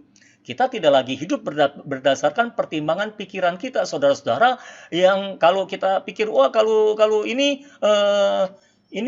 benar atau salah nih. Lalu kita timbang-timbang, tapi begini loh, tapi begini loh, tapi begini loh. Nggak pakai pertimbangan pikiran seperti itu. Tapi berdasarkan tuntunan dari hukum hayat, dari pengajaran pengurapan. Ketika kita terus mengikuti tuntunan dari pengajaran pengurapan, dari hukum hayat ini, saudara, maka kita akan menjadi orang-orang yang mengenal Allah dari dalam batin kita. Ya, saudara. Itu caranya mengenal Allah dari dalam batin kita. Sebagai penutup, saudara-saudara, ada dua hal yang perlu kita bahas untuk menjaga keseimbangan. Yang pertama adalah pembuktian Alkitab. Walaupun perasaan roh kita nyata dan benar, tetap harus dibuktikan berdasarkan prinsip kebenaran Alkitab. Supaya kita tidak tertipu dan menjadi ekstrim. Ya saudara, kita nggak bisa berkata kita hidup dalam roh, lalu kita mengira perasaan roh kita itu sangat peka, lalu akhirnya kita mengabaikan pembuktian dari Alkitab. Setiap kali kita merasakan sesuatu, harus ada pembuktian dari Alkitab. Harus ada peneguhan dari Alkitab, ya saudara. Supaya kita tidak tertipu dan menjadi ekstrim. Orang-orang yang katanya berjalan dalam roh, hidup dalam roh, seringkali terjebak kepada ekstremisme, saudara. Mereka menjadi begitu ekstrim, hidup dalam roh, semata-mata mendengar dari roh, tapi tidak memakai pembuktian dari Alkitab. Mereka melakukan atau mereka mengikuti tuntunan roh lepas dari Alkitab, melampaui apa yang tertulis dalam Alkitab. Nah, hal itu tidak bisa terjadi seperti itu, saudara-saudara.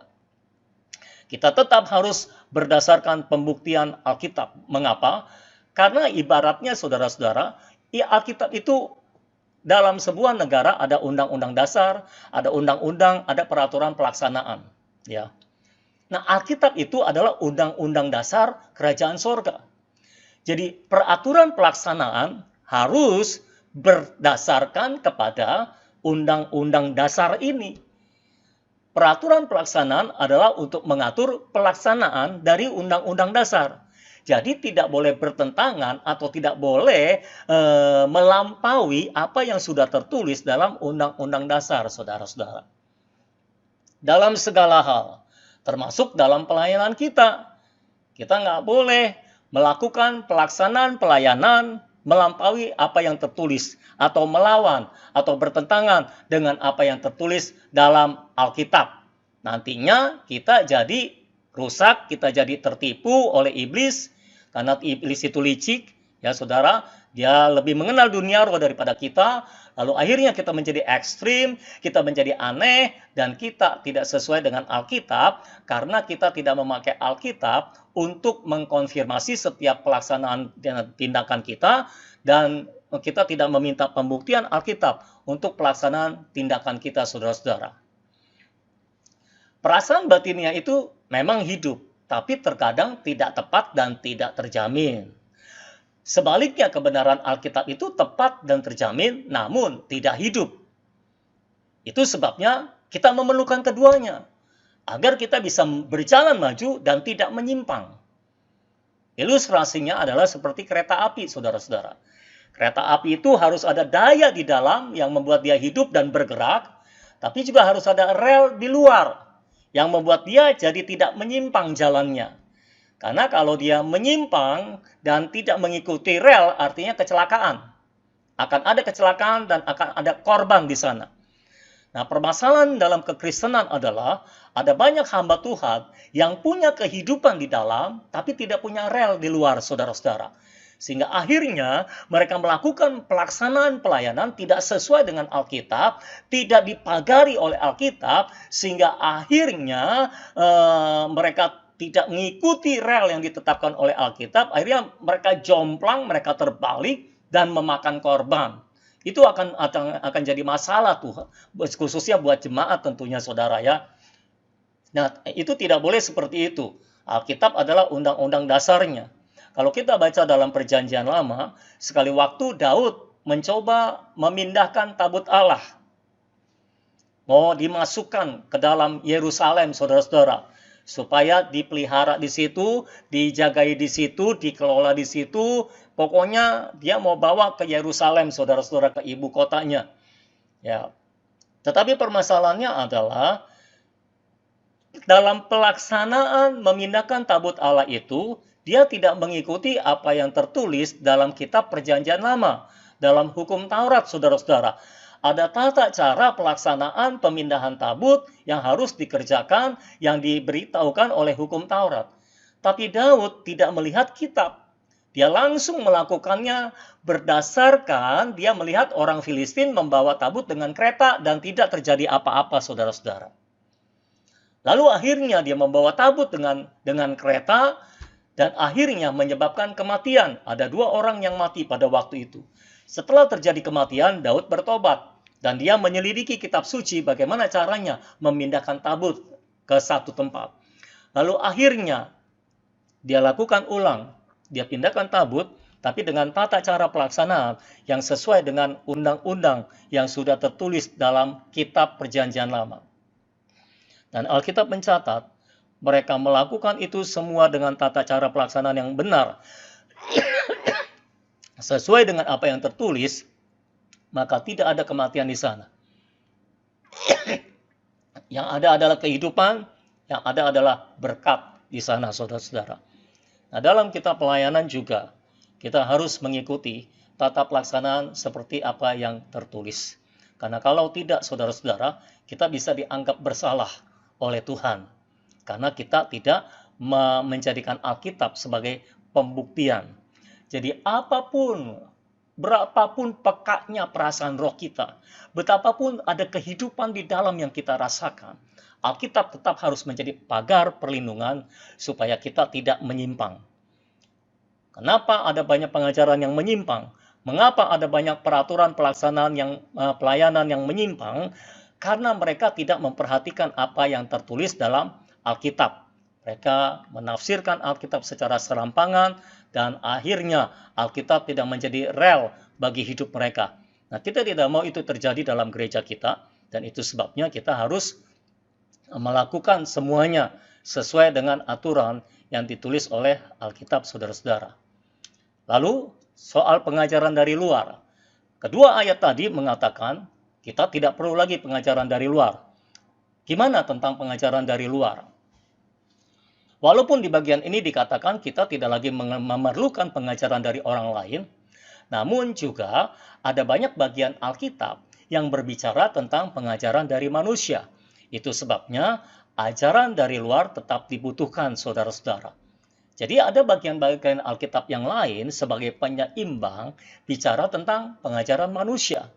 Rasul Paulus berkata, ikuti ajaranku, saudara-saudara. Jadi Rasul Paulus mengajar dari luar. Jadi tetap dibutuhkan karena ada kesaksian dari Alkitab bahwa kita tetap membutuhkan pengajaran dari luar. Loh, kok kan ayat tadi berkata kita nggak perlu pengajaran dari luar lagi. Buat apa pengajaran dari luar lagi? Ada beberapa alasan. Kalau kita tidak mendengar apa yang dikatakannya dari dalam, maka Allah akan menggunakan ajaran manusia untuk mengulangi perkataannya dari luar. Jadi permasalahan orang Kristen adalah, saudara, dia merasakan sesuatu di dalam dirinya, tapi dia tidak pernah mengikuti perasaan itu. Dia cuekin semua perasaan-perasaan roh itu, lalu dia tidak mengikuti tuntunan Allah melalui perasaan rohnya, saudara-saudara. Ya, artinya dia tidak mendengar apa yang Tuhan katakan di dalam.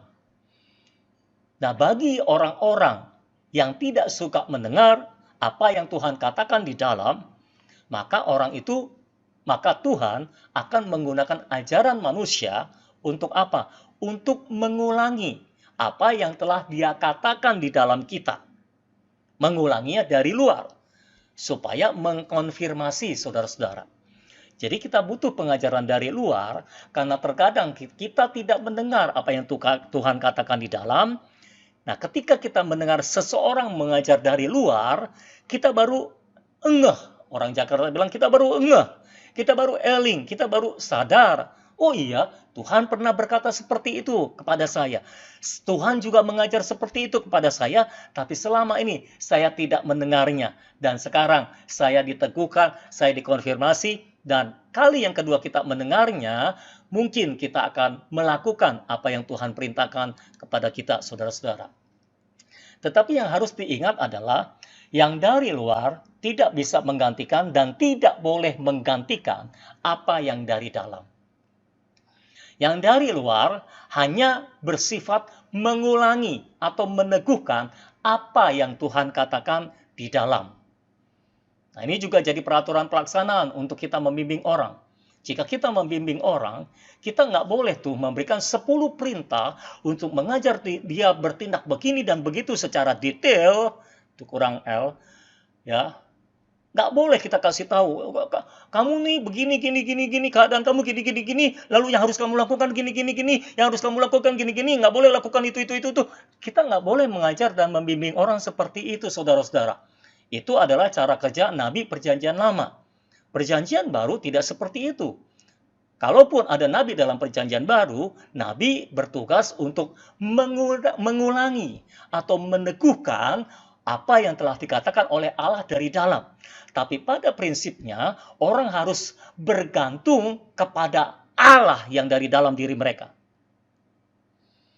Jadi kalau kita membimbing orang, kita hanya mengajarkan kebenaran dalam prinsip, sehingga dapat meneguhkan apa yang telah orang terima dari dalam.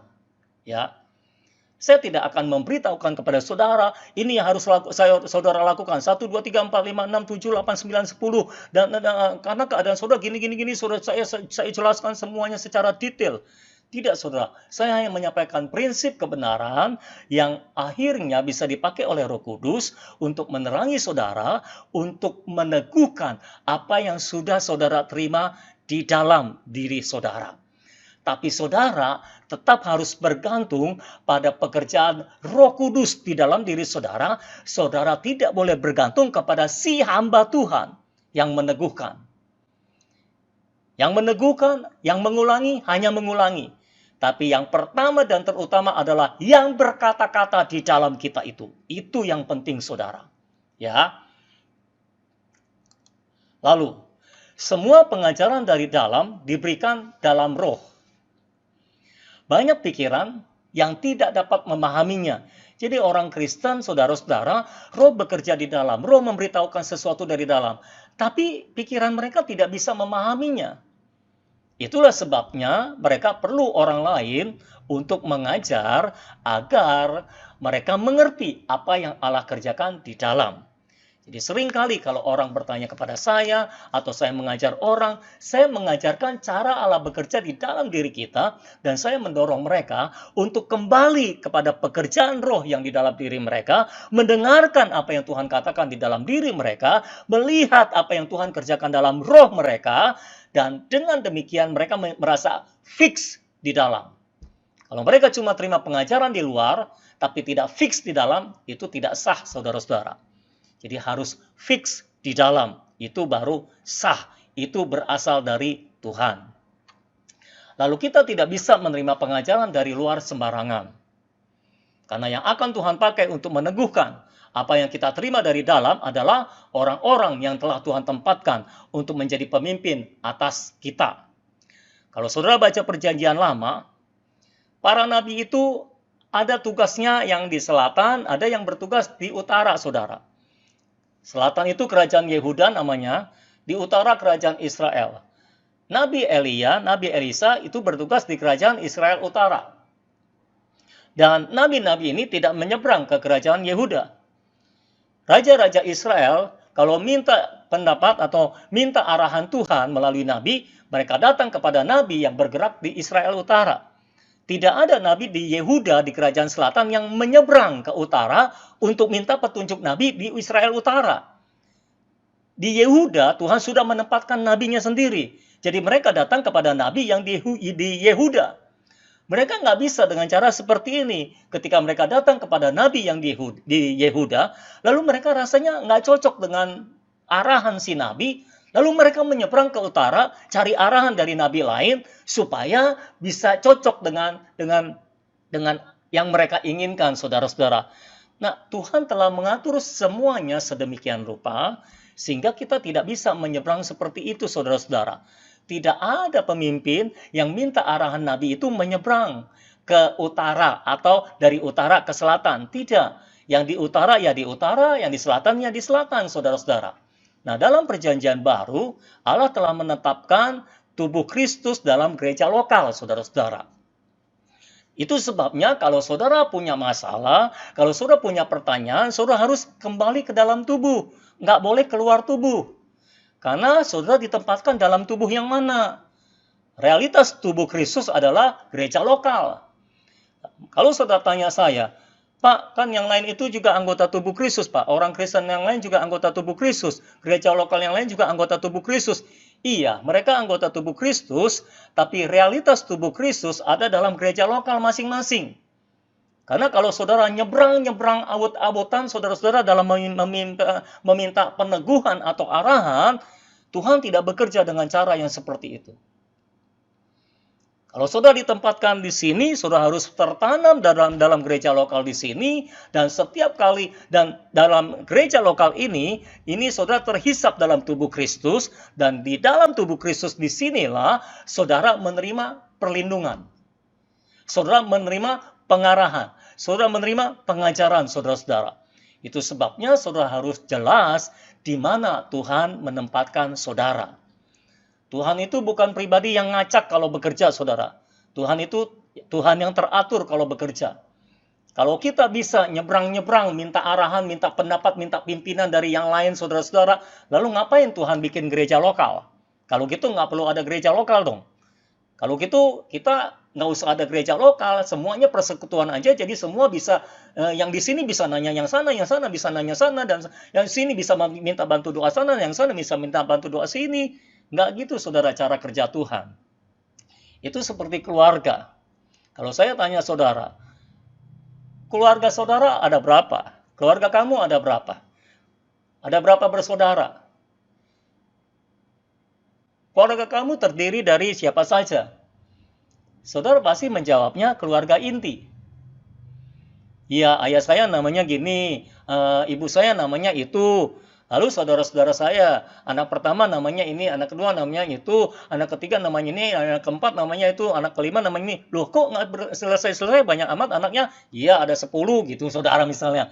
Yang saudara sebutkan adalah keluarga inti. Kalau saya tanya tentang keluarga saudara, saudara akan sebutkan keluarga inti. Saudara nggak sebutkan keluarga besar saudara. Ya, itu berbeda keluarga inti dengan keluarga besar. Nah, seluruh gereja, apakah mereka anggota tubuh Kristus? Saya percaya iya.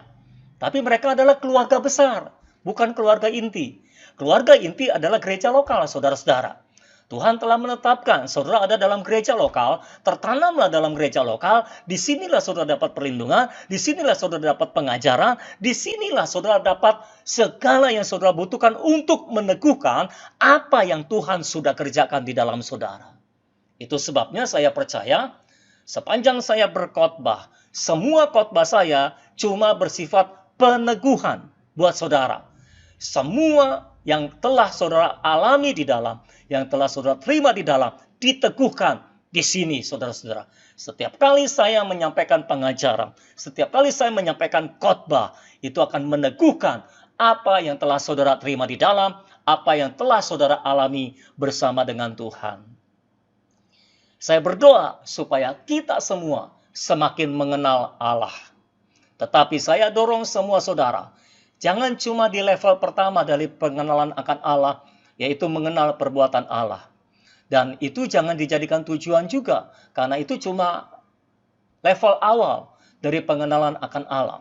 Saudara harus beranjak untuk mengenal jalan-jalan Allah. Tapi itu saja tidak cukup. Di samping saudara harus mengenal perbuatan Allah dan jalan Allah, saudara harus mengenal Allah secara pribadi. Bagaimana caranya saudara bisa mengenal Allah secara pribadi? Bukan dengan ajaran pada dasarnya, bukan dengan belajar Alkitab pada dasarnya. Bagaimana saudara bisa mengenal Allah secara pribadi? Allah akan menuntun saudara dari dalam batin saudara, dan dari dalam batin itu saudara akan merasakan perasaan hayat, dan saudara akan merasakan perasaan dari pengajaran pengurapan Roh Kudus, dan dari situlah saudara akan mengenal sifat Allah melalui hukum hayat, dan saudara akan mengenal kehendak Allah dan perkenanan Allah melalui tuntunan dari pengajaran pengurapan di dalam. Nah, kalau saudara terus mengikuti pengurapan di dalam dan hukum hayat yang berbicara dalam diri saudara, memberikan perasaan-perasaan tertentu dalam diri saudara, maka saya percaya saudara pasti akan bertumbuh dalam pengenalan akan Allah. Saudara makin mengenal sifat-sifat Allah dan pribadi Allah, saudara juga makin mengenal kehendak Allah dan perkenanan Allah. Dan akhirnya, saudara semakin sama dengan pribadi Allah dan sifat Allah, saudara semakin melakukan, semakin ada dalam kehendak Allah dan perkenanan Allah. Biarlah Tuhan menolong kita semua, Roh Kudus menolong kita semua untuk menjelaskan lebih lagi di dalam diri kita dan memetrainkannya di dalam diri kita. Mari kita berdoa bersama-sama. Bapa dalam surga, terima kasih buat firman-Mu. Kami percaya Engkau memberikan terang yang benderang kepada kami semua, Tuhan. Kami percaya ini meneguhkan kami semua, Tuhan, untuk mengenal Engkau lebih lagi, ya Tuhan. Biarlah Engkau bekerja di dalam kami. Engkau bekerja melalui kami, ya Tuhan. Sehingga pengenalan akan Allah akan merebak ke semua lini kehidupan manusia kami. Dan lini kehidupan manusia sekitar kami. Terima kasih Tuhan, bekerjalah terus di dalam kami. Ya Roh Kudus, bekerjalah. Urapi kami Tuhan untuk mengenal Allah. Dan biarlah hukum hayat juga kami mengenal cara bekerjanya. Dan kami bisa mengenal Allah secara lebih mendalam dan lebih tepat. Karena kami merasakannya sendiri di dalam diri kami. Terima kasih Bapa dalam surga. Terpujilah nama-Mu untuk selama-lamanya. Kami minta meteraikan firman-Mu di dalam kehidupan kami. Dalam nama Yesus kami berdoa dan mengucapkan syukur. Amin. Amin.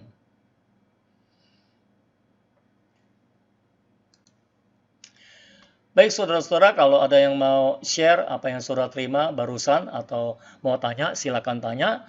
Kalau nggak berani ngomong secara langsung, boleh melalui chat. Ya saudara, silakan. Siapa duluan? Kalau didorong untuk bicara, langsung bicara. Jangan biasakan menunda ya. Silakan.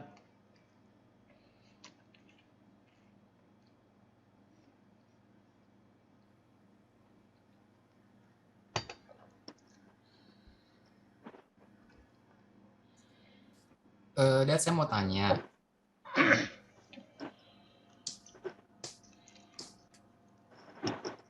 tadi kan disebutkan perasaan batinnya itu hidup, tapi terkadang tidak tepat dan tidak terjamin. Kebenaran Alkitab itu tepat dan terjamin, tetapi tidak hidup. Nah, tidak hidup di sini maksudnya apa ya? Soalnya kan Alkitab itu kan firman Tuhan yang hidup gitu. Ya, firman yang tertulis itu tidak hidup. Firman yang tertulis itu hidup kalau dihidupkan oleh Roh Kudus di dalam diri kita.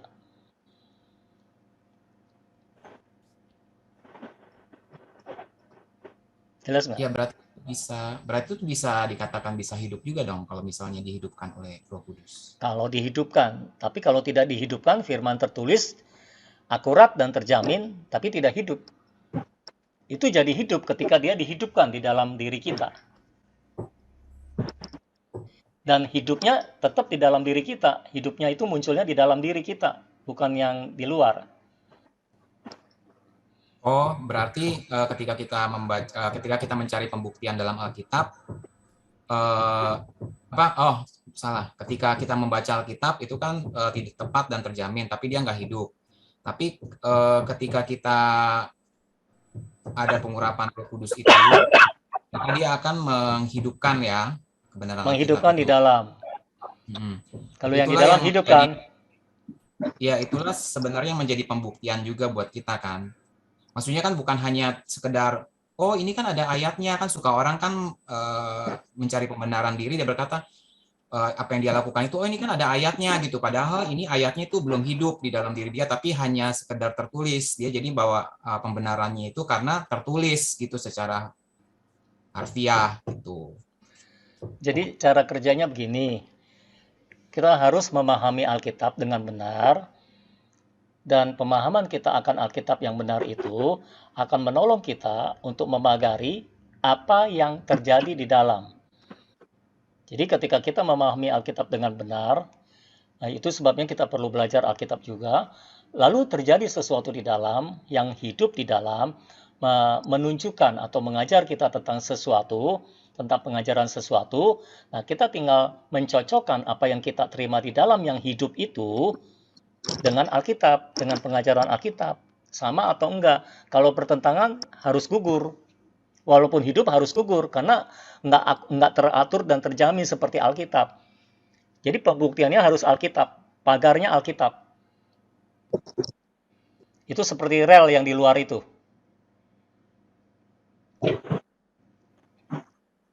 Kayak gitu. Kayaknya masih belum jelas ya. Ada yang lain yang mau bantu jelaskan?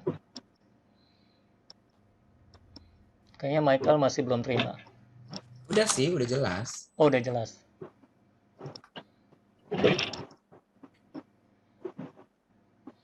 Oke, yang lain?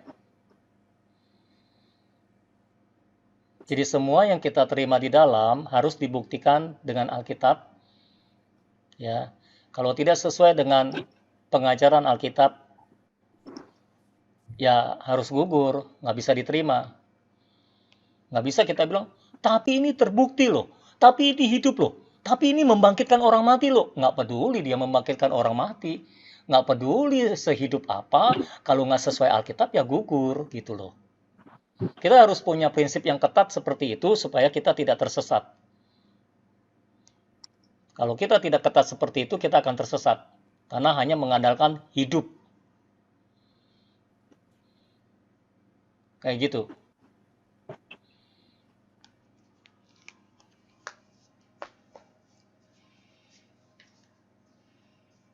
Oke, siapa lagi yang mau share atau tanya?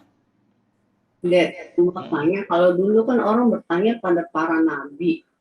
Nah, Ya. yang sekarang ini kan apakah masih ada nabi-nabi itu? Tidak. Kalau kita baca perjanjian baru, nabi perjanjian baru itu hanya bernubuat untuk gereja, untuk kepentingan gereja, bukan pribadi. Kalau pribadi itu perjanjian lama. Kayak gitu. Kayak misalnya waktu Paulus mau ke Yerusalem, ada nabi yang bernubuat Ya, dia ambil ikat pinggangnya Paulus, lalu dia ikat, lalu dia bilang Paulus akan menderita di sana di Yerusalem, akan teraniaya di sana di Yerusalem gitu. Kayak gitu.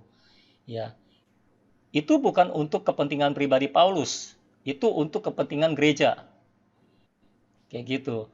Tapi keputusannya diserahkan kepada Paulus bagaimana dia meyakini apa yang dia terima dari Allah gitu. Jadi para nabi itu hanya mengulangi dan mengkonfirmasi. Lalu Paulus bilang, ya aku tahu sih memang aku akan menderita di sana, tetapi istilahnya aku telah menyerahkan hidup dan matiku di sana gitu. Gitu. Paulus merasa Tuhan memang mendorong dia ke Yerusalem dan memang dia akan menderita di sana, dia tahu itu. Jadi itu konfirmasi peneguhan bahwa dia akan menderita di sana. Tapi dia tidak akan menghindari penderitaan di sana gitu. Tapi dia punya satu keperluan yang dia rasa sangat perlu untuk gereja Tuhan, dia harus ke Yerusalem. Jadi Paulus tetap ke Yerusalem. Nabi itu hanya meneguhkan bahwa dia akan menderita di Yerusalem, tapi tidak memutuskan untuk Paulus jangan pergi ke Yerusalem, enggak gitu. Jadi cara kerja Nabi Perjanjian Baru dengan Nabi Perjanjian Lama itu beda. Sayangnya sekarang ini banyak orang yang apa namanya diberi gelar Nabi dan cara kerjanya seperti Perjanjian Lama gitu. Nah, kita harus paham peraturan dalam Alkitab. Perjanjian Lama itu sebetulnya sudah usang karena sudah digantikan dengan Perjanjian Baru. Tapi kok Perjanjian Lama nggak dihapus oleh Tuhan? Karena Perjanjian Lama itu merupakan bayangan dari Perjanjian Baru, dan Perjanjian Baru itu merupakan kelanjutan dari Perjanjian Lama. Jadi Perjanjian Lama memang tidak dihapus, tapi digenapi dan disempurnakan oleh Perjanjian Baru. Jadi kita harus mengikuti perkembangan pekerjaan Allah dari Perjanjian Lama ke Perjanjian Baru. Nah, sekarang ini kita hidup dalam zaman Perjanjian Baru, bukan zaman Perjanjian Lama.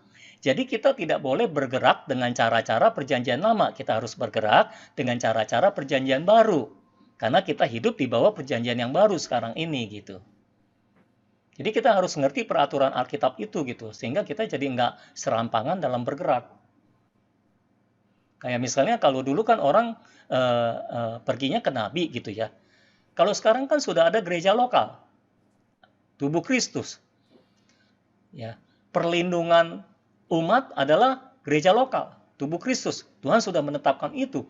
Jadi kita harus masuk dalam kehidupan gereja yang benar, yang normal, yang tepat gitu loh. Kalau kita masuk dalam kehidupan gereja yang tepat, maka istilahnya nih saudara, semua kebutuhan kita akan terpenuhi dan semua perlindungan yang dibutuhkan akan ada, akan melindungi kita. Makanya setiap kali itu kita harus balik ke dalam tubuh. Jangan cari konfirmasi ajaran pimpinan dari luar tubuh, dari gereja lokal, dengan alasan itu juga tubuh Kristus gitu saudara. Nah, seringkali orang-orang yang tidak mau menerima dari gereja lokal, ya, karena dia bukan mencari kebenaran, tapi dia mencari pembenaran.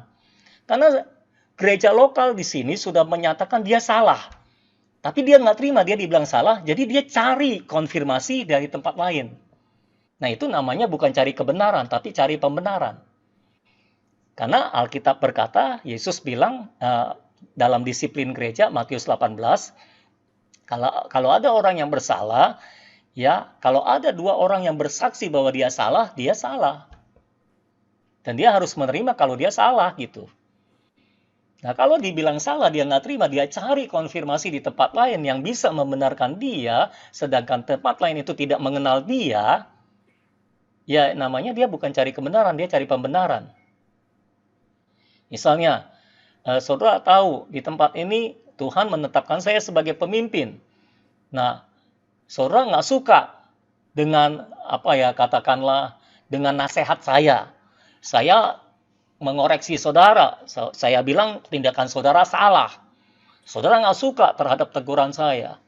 Wah, ini pemimpinnya nggak benar gini-gini. Lalu saudara cari pemimpin yang lain, minta konfirmasi dari pemimpin yang lain yang tidak mengenal saudara. namanya saudara tidak sedang cari kebenaran, saudara sedang cari pembenaran. Seperti itu, saudara-saudara.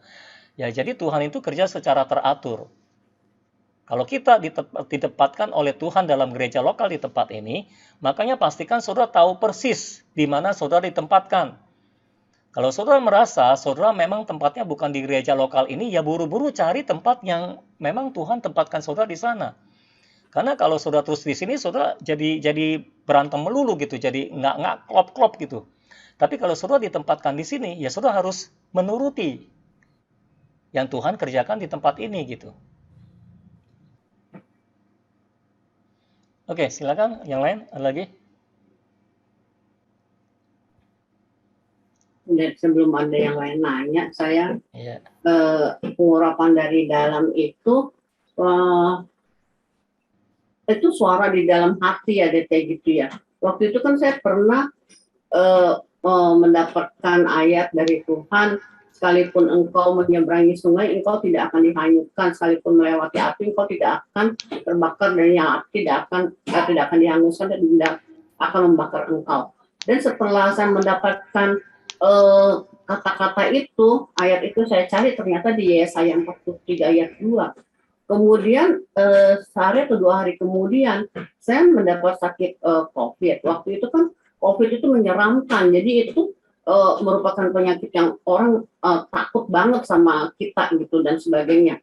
Tapi karena saya sudah mendapatkan dari dalam saya berkata demikian, jadi setiap kali rasa takut datang, saya perkatakan itu ayat. Setiap kali takut, saya perkatakan itu ayat. Terus begitu sampai akhirnya saya menang dan saya langsung negatif nggak berapa hari kemudian. Jadi sedangkan ada yang lainnya sampai lama gitu.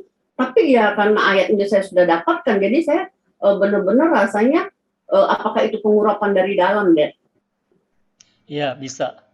Jadi itu seperti mempersiapkan jalan di depan. Kan kita nggak tahu apa yang terjadi besok, tapi Roh Kudus tahu kan.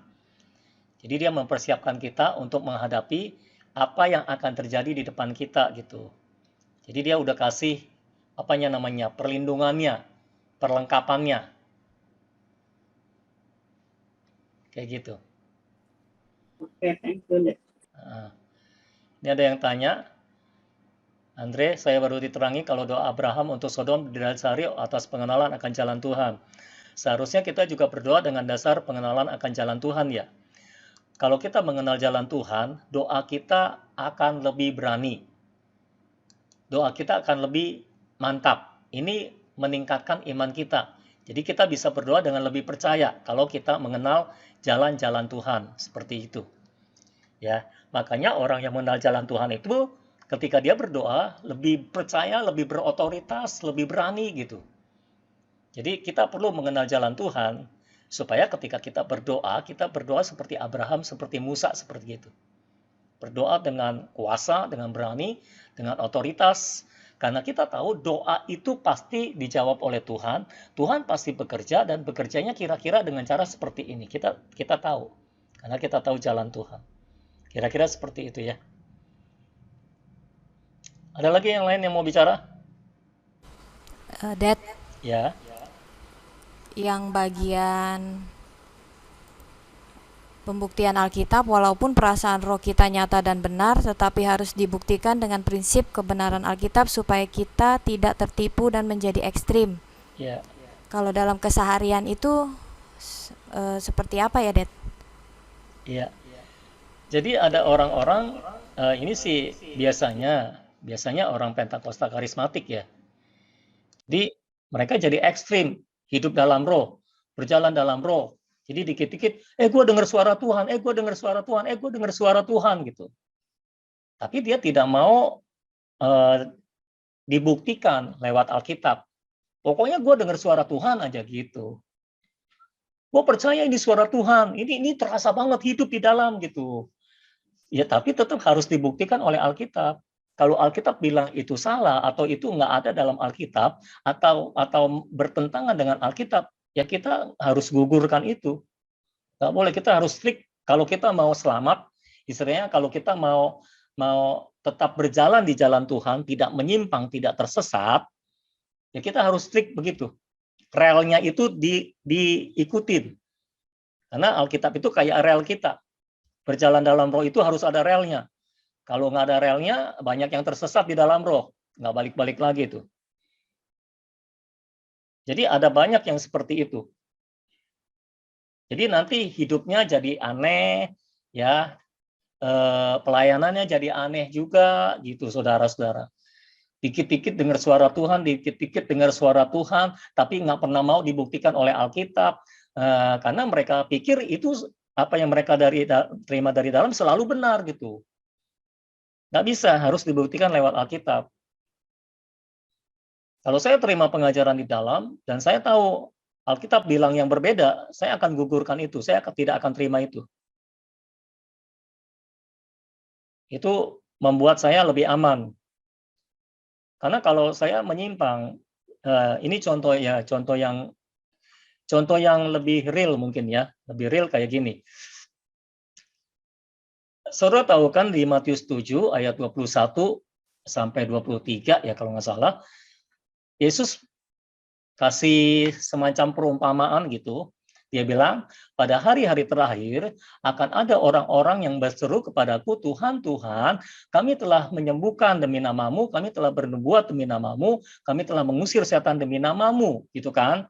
Lalu Tuhan bilang, pergilah engkau, hai pembuat kejahatan, aku tidak mengenal engkau.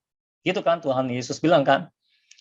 Nah, kenapa yang dikenal sebagai pembuat mujizat di hadapan manusia, kok di hadapan Tuhan jadi pembuat kejahatan, gitu.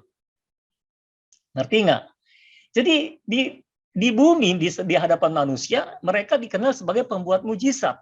Karena mereka menyembuhkan demi nama Yesus, membuat mujizat demi nama Yesus, bernubuat demi nama Yesus, mengusir setan demi nama Yesus, itu kan dahsyat banget, saudara.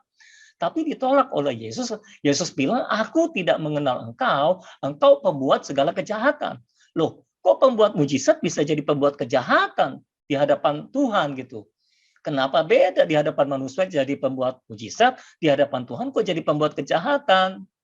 Ya, salah satu penyebabnya adalah karena orang ini membuat mujizat, menyembuhkan, bernubuat dan sebagainya itu tidak sesuai dengan aturan Alkitab. Melanggar hukum Allah dalam Alkitab. Nah, Alkitab berkata pelanggaran akan hukum Allah adalah dosa. Makanya Tuhan bilang pembuat kejahatan. Karena tidak sesuai dengan aturan Alkitab. Dengan hukum Allah yang sudah tertulis dengan undang-undang kerajaan sorga. Kalau Alkitab itu kan kayak undang-undang dasar ya. Kalau di Indonesia. Jadi itu undang-undang dasar itu undang-undang yang tidak bisa diganggu-gugat lagi oleh apapun dan siapapun. Kayak gitu. Alkitab harus jadi undang-undang dasarnya gitu. Nah, kita nggak boleh menjadikan pelayanan kita, ya walaupun kita berkarunia dahsyat, bisa membuat mujizat, lalu kita mengabaikan peraturan-peraturan yang sudah tertulis dalam Alkitab, yang nggak bisa. Nanti akhir-akhirnya, tanpa kita sadari, entah kita sadari atau tidak sadari, akhirnya di hadapan Tuhan kita disebutnya pembuat kejahatan. Karena kita melanggar apa yang telah tertulis dalam Alkitab gitu loh. Walaupun kita membuat banyak mujizat gitu. Nah, itu kan kenapa Yesus berbicara tentang hal itu adalah sebuah warning bagi kita orang-orang yang suka melakukan mujizat. Jadi orang-orang yang dipakai oleh Tuhan, diurapi oleh Tuhan, bisa berbuat, bisa menyembuhkan, bisa membuat mujizat dan sebagainya. Mereka justru adalah orang-orang yang paling ada di garis depan dalam berbahaya. Jadi berbahaya, posisi mereka itu lebih berbahaya dibandingkan mereka tidak membuat bukan orang dikenal sebagai orang yang diurapi gitu. Ya. Itu makanya kenapa Tuhan bilang kamu pembuat kejahatan. Nah, pembuat kejahatan adalah pelanggar hukum Allah. Gitu kira-kira. Lebih jelas nggak, Yulis?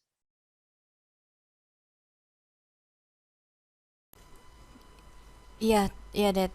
Kalau misalnya dia pengetahuan Alkitabnya sedikit, berarti butuh konfirmasi ke misalnya bertanya ke Dad gitu ya. Bisa ya, kayak gitu ya. Bisa. Makanya kita sangat perlu pengajaran Alkitab yang benar ya, yang tepat, bukan yang ngawur gitu. Karena ada banyak juga Alkitab disalah tafsirkan gitu. Jadi sehingga akhirnya Alkitab seperti bertentangan gitu. Jadi seringkali gini loh saudara, orang menganggap Alkitab itu undang-undang, oke undang-undang. Tapi banyak pasal karet di dalamnya gitu. Pasal karet itu pasal yang bisa ditafsirkan sesukanya sendiri. Padahal nggak bisa. Alkitab itu nggak ada pasal karet. Karena semua pasal dalam Alkitab saling mendukung, saling menyatu, nggak ada yang bertentangan. Makanya ketika kita menafsirkan satu pasal, kita harus memperhatikan pasal-pasal yang lain.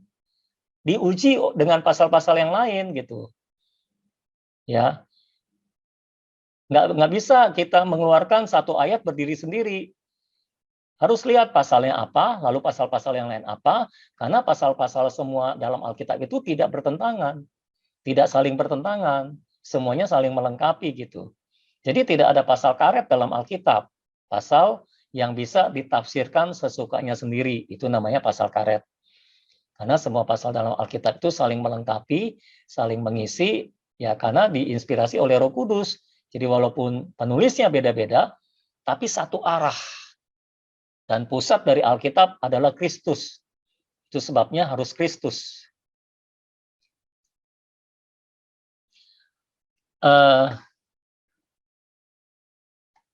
Mungkin saya bisa memberikan ciri dari orang-orang yang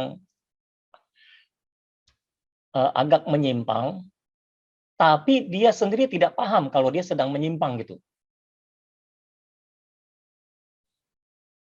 Mengapa saya bisa memberikan ciri ini? Saya pernah ada di sana. Ya. Jadi salah satu ciri yang kentalnya kalau saya perhatikan, ketika dia berbicara, ketika dia berkhotbah, ketika dia mengajar, ketika dia pelayanan, ketika dia ngapain pun, maka yang dia bicarakan sebagian besar adalah tentang aku, bukan tentang Kristus. Jadi ceritanya tentang aku, hidupku, kebaikanku, kerendahan hatiku, doaku, apalagi berkatku, mujizatku, pelayananku, kehebatanku, gerejaku, milikku, semua tentang aku. Yang tentang Tuhan dan tentang firman itu cuma tambalan. Tapi pada dasarnya dia bicara tentang aku. Dulu saya melakukan itu. Saya bernubuat, saya melakukan mujizat, saya menyembuhkan orang, akhirnya yang saya beritakan adalah aku. Saya cerita tentang pelayananku, tentang mujizat yang aku buat, tentang kesembuhan yang aku kerjakan, tentang apalagi kehebatan jemaatku, misalnya saya seperti itu. Semua tentang aku. Tuhan dan firman itu cuma bahasan tambalan lah, istilahnya segitu. Tapi pusatnya aku gitu. Nah itu dulu saya nggak sadar saya melakukan itu, tapi setelah Tuhan terangi, saya sadar bahwa itu salah gitu. Makanya kalau saudara perhatikan sekarang, saya jarang sekali ngomong tentang cerita tentang saya. Sekarang, kalau saya sampai cerita tentang saya, itu cuma dengan tujuan untuk memperjelas apa yang saya sampaikan, gitu aja. Itu tambelan, bukan sebaliknya gitu. Saya bisa cerita ini karena saya pernah melewatinya, jadi saya tahu itu salah satu ciri-cirinya. Tapi ketika Tuhan luruskan saya, Tuhan koreksi saya, Tuhan terangi saya bertobat gitu. Gitu ya saudara. Ada lagi yang lain?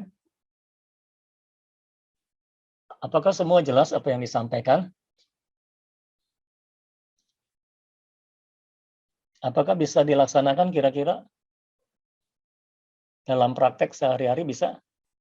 Saya cuma berharap dalam praktek kehidupan sehari-hari, saudara fokus pada apa yang Roh Kudus kerjakan di dalam saudara. Semua perasaan yang muncul dari dalam roh diperhatikan, diresponi, jangan diabaikan, jangan diremehkan, gitu ya. Jadi semua pengajaran ini untuk dipraktekkan, bukan cuma jadi pelajaran, bukan cuma jadi pengetahuan, tapi saudara praktekkan dalam kehidupan sehari-hari. Dan dengan saudara mempraktekkannya, saya percaya dan saya berharap saudara bisa bertumbuh dengan secara signifikan. Saudara menjadi orang-orang yang sungguh-sungguh mengenal Allah. Kalau saudara menjadi orang yang sungguh-sungguh mengenal Allah, saudara tuh firm, kekristenan saudara firm. Jadi saudara menjadi orang yang tak tergoyahkan, tak terhentikan, ya nggak bisa dihambat lah istilahnya gitu. Saya cuma berharap seperti itu. Nah, bagi saudara-saudara yang belum paham, saudara bisa dengar rekamannya ulang dan bisa pelajari ulang. Lalu saudara bisa bahas lagi di dalam KTB saudara kalau belum paham, ya. Biar Roh Kudus sendiri yang akan memberikan pemahamannya, biar Roh Kudus sendiri yang akan menolong kita semua, ya, saudara. Oke, kita akan tutup ibadah kita. Kita bersyukur bahwa semua yang Tuhan telah kerjakan. Saya akan tutup berdoa dan saya akan memberkati saudara semua. Bapa dalam surga, terima kasih karena Engkau sudah memimpin ibadah kami dan kami percaya Tuhan, firman-Mu kami percaya Tuhan, firman-Mu sudah memenuhi kehidupan kami Tuhan. Firman-Mu memuaskan dahaga jiwa kami Tuhan. Firman-Mu meneguhkan kami. Firman-Mu menerangi kami Tuhan. Kami percaya firman-Mu menghidupkan kami Tuhan. Firman-Mu Tuhan membangkitkan hidup kami dengan sempurna ya Tuhan. Terima kasih Bapa dalam surga, terpujilah nama-Mu Tuhan untuk selama-lamanya, biar nama Tuhan sendiri yang akan dibesarkan dan dipermuliakan Tuhan melalui hidup kami, di dalam hidup kami. Bapa hamba berdoa untuk setiap jemaat Tuhan yang hadir dalam ibadah ini, biarlah Engkau jamah setiap kehidupan mereka Tuhan, Engkau berkati setiap kehidupan mereka, curahkan anugerah-Mu, pengurapan-Mu atas hidup mereka, dan Tuhan curahkan roh hikmat dan pewahyuan, untuk mereka bisa memahami firman yang telah disampaikan pada hari ini, dan bisa mereka praktekkan dalam kehidupan sehari-hari. Mereka berjalan dalam pimpinan roh, hukum hayat bekerja dalam hidup mereka, pengurapan di dalam bekerja dalam hidup mereka, dan memberitahukan Tuhan tentang Engkau sendiri, supaya mereka lebih mengenal Engkau Tuhan dari dalam batin mereka, sehingga pengenalan mereka menjadi firm di dalam kehidupan mereka Tuhan. Terima kasih Bapa dalam surga, bila firman-Mu akan memenuhi kami dan berakal di dalam kami, menghasilkan buah dalam kehidupan kami. Kami berdoa sekali lagi Bapa, dan menyerahkan hidup kami dalam tangan Tuhan, biarlah Engkau menerima persembahan hidup kami. Bapa kami minta, hamba minta Tuhan, berkat-Mu turun atas setiap kami, anugerah-Mu tercurah atas setiap kami, pengurapan-Mu turun atas setiap kami Tuhan, memimpin kami, menuntun kami, sampai pada akhirnya. Terima kasih Bapa. Kami berdoa, kalau ada di antara kami yang sedang sakit, Engkau jamah, Engkau sembuhkan di dalam nama Yesus Kristus. Bila ada yang sedang sedih, yang ada sedang susah, berbeban berat, kami berdoa pada hari ini di dalam nama Yesus, di dalam kuasa tubuh Kristus, kami angkat semua beban itu Tuhan, dan damai sejahtera-Mu menguasai kehidupan mereka sekarang. Terima kasih Tuhan, semua berkat, kasih dari Allah Bapa, kemurahan, kasih karunia Tuhan Yesus Kristus, di dalam persekutuan Roh Kudus, tinggal terus menyertai kami semua. Oh Tuhan, hari ini sampai Maranatha Tuhan Yesus datang. Terima kasih Bapa. Dalam nama Yesus Kristus kami berdoa dan mengucapkan syukur. Dan semua kita sama-sama kita berkata, amin. Amin. Haleluya. Baik saudara, ibadah sudah selesai. Sampai ketemu minggu depan. Di dalam keadaan yang lebih siap untuk menerima firman Tuhan. Puji Tuhan. Tuhan memberkati saudara semua. Selamat siang semuanya. Bye-bye. Ya, bye. Thank you, Dad. Thank you. Thank you, Dad. Ya, Dad.